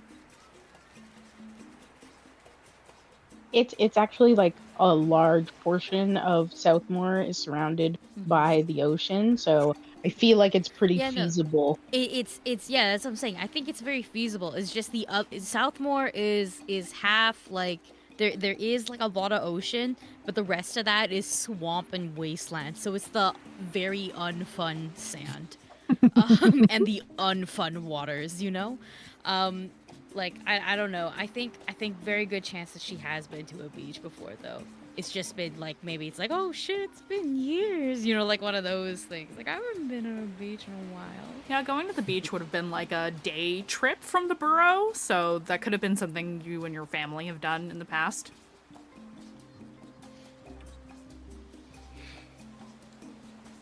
So has Nikita seen the beach? Oh, sorry. Yeah, no, you're fine. I'm deciding that she hasn't been to the beach before. And this is all just, again, it's just there in the blink of an eye. And I think she's kind of, again, taking everything in, caught off guard, still kind of like a little cautious, I guess, because of everything. But then she sees people running towards water and stripping, and I think she's like, oh, okay. This is okay then. And I think she kind of feels a little bit more disarmed at that. And yeah, I guess she'll follow.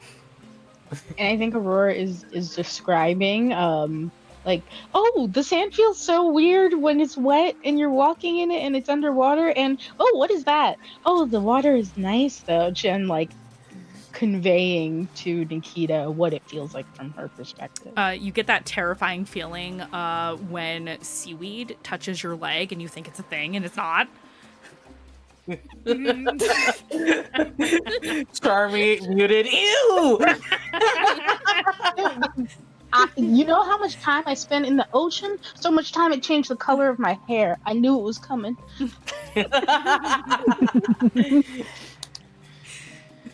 I The feel ocean like baby when shaking hands. when she reacts to that, I guess, sensation, I think it's especially when Nikita gets in. Like, I'll fight it. What is it? Sid is playing with the waves. Sid is delighted by the way that like it goes in and out. So I think he keeps like sort of chasing after it, and I think his toes are a little sensitive to like all the sand and wet, but like he's enjoying himself.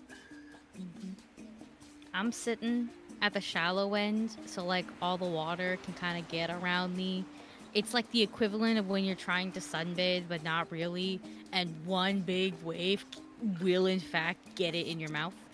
But like I'm just chilling, and when there is time, I will be like, you know, this is where I learned how to use prestidigitation. Real Clean up. sand gets yeah, because real sand gets everywhere, right? And like it gets it's worse for your hair and really bad for your fur. But prestidigitation gets it all out. Oh. And I think Sin is like he looks very like serious, like he's trying to like memorize this. Like, interesting. I didn't. Again, it's so weird experiencing different seawater, I suppose. Only ever bathed in freshwater. Did you try to drink it yet? Is it tasty? No. Tasty. It tastes bad. Okay. Like in the back.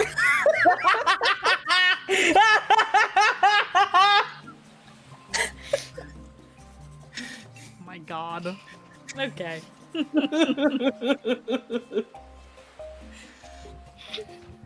What's Rev doing? I want to know. Move the I camera. think that Rev is just floating on their back in the water.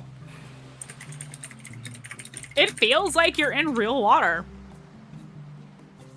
You feel like you're in the ocean. You taste the salt. You smell the salt in the air. Yeah. If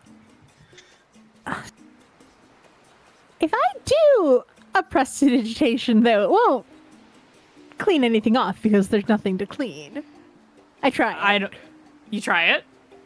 I try it. It cleans off the illusion. What does that mean? Yep.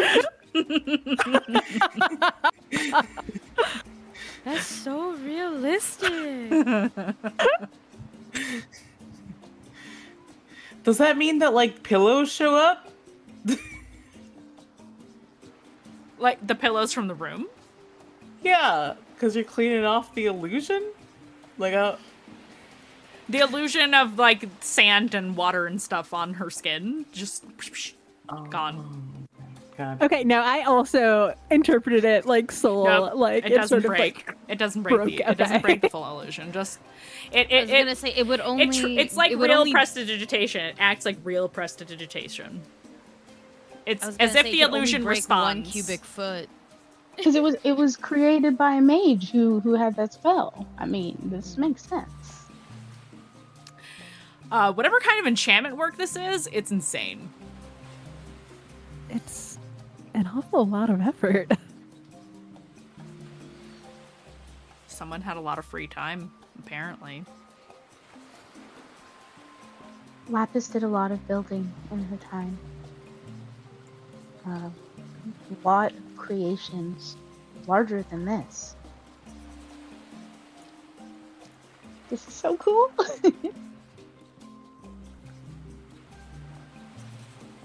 Aurora. Like Sin suddenly looks serious again. What was the name of the place that Lapis stayed? Again? The place where she stayed? Yes. You told us she was in another world? Oh. She went to where Cambier is from, I think. Draconix? Dracar? Something? Drop. I don't know. It's in my journal.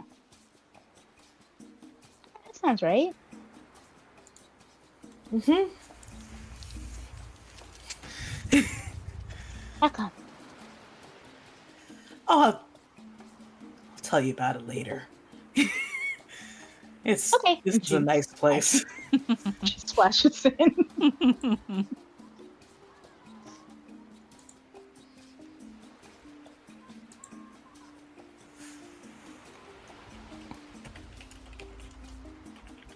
Okay. Awesome. One more dial turn. Which image do you choose? Do we want a color or do we want one of the images? Because we do have like 3 colors: red, yellow, and green. Red circle. Red circle. You guys know too much. What do we know about? No. I love John Wick. That's why I picked it. I'm sorry. Okay, you turned the dial to the to the red circle. I'm gonna show you something cool.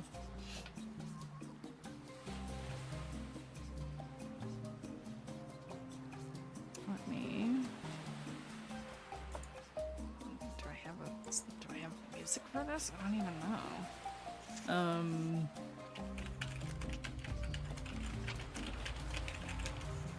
Yeah, we'll say. I don't remember what this is, but I'm gonna click on it and hope for the best. Oh yeah, this is a good one. You turn the dial to the solid red circle.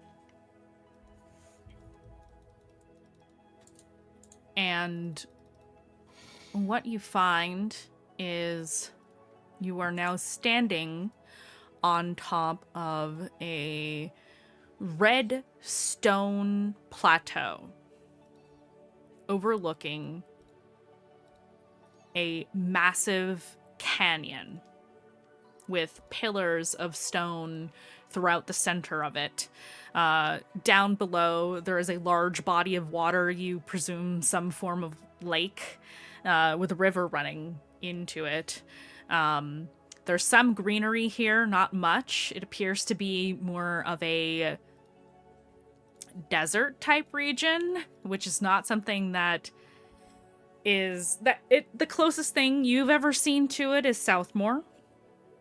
But this is more dry than Southmore. The sun is high in the sky. There are clouds. They are fluffy and white, just like what you're used to seeing. And here's the incredible thing about this space. It's not merely the sheer size of this place, this massive canyon with what looks to be some kind of basin of water down towards the middle of it. In the rocks, jagged outcroppings and various other shorter plateaus or different rocky areas of that ilk, what you see are what appears to be a nesting ground for dragons.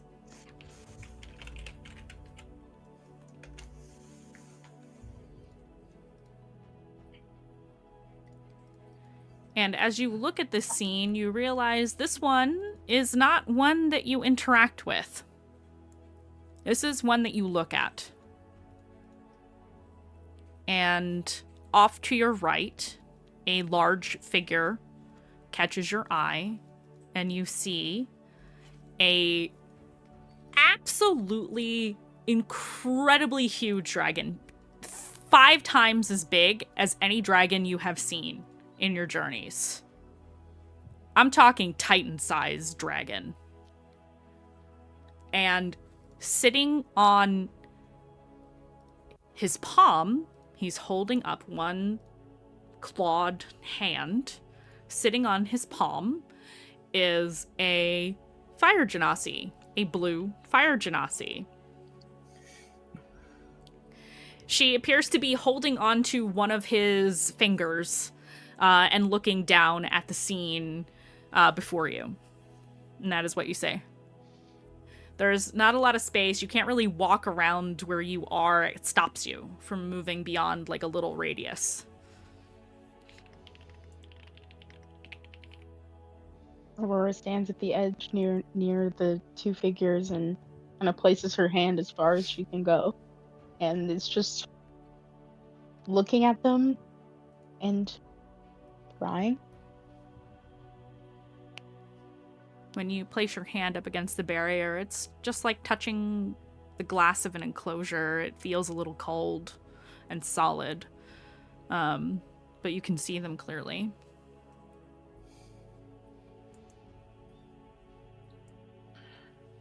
If Aurora allows it, Sin would just sort of like sidle up and be like, "Oh, my love," and sort of give her a hug. Yeah, she takes the hug. She hugs back, but her focus is never fully drawn away from her ancestors or herself.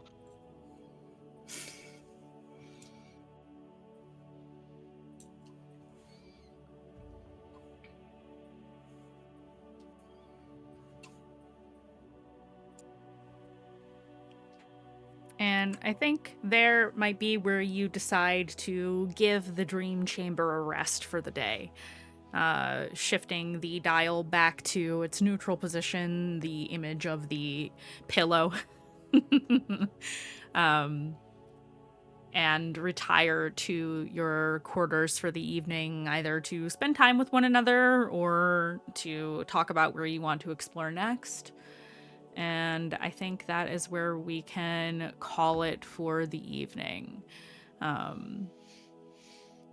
We went a little longer on what would normally be a bit of a mini episode, but you know what? It's our 3-year anniversary, so good, 3 hours makes sense. Happy anniversary to my lovely players. Happy anniversary to chat, everyone who stuck with us for these last 3 years. I'm anticipating we finish Mistlost this year and start moving on to campaign 2. But we'll see where we go from here. Yeah, chat, you're super gay. We're super happy to have you and super gay about it. And here's to more years of awesome gaming with these lovely people here at this table. Please expect more from us after this campaign is over. We're already planning the next things we're going to be doing, so keep an eye on that. If you haven't joined the Discord yet, I strongly encourage you to do so. bit.ly/Mandy Menagerie. Please join the Discord. I'm gonna see about making bingo a regular thing here. Maybe we can just make that a thing that we do during games. For funsies, for luck die, for random crap in the game. Who knows? I think that would be fun to do. So yeah. Anyway, thank you to everyone in chat. Thank you to my amazing players as always. And we will see you guys same bat time, same bat channel next week on Wednesday. Bye, everybody.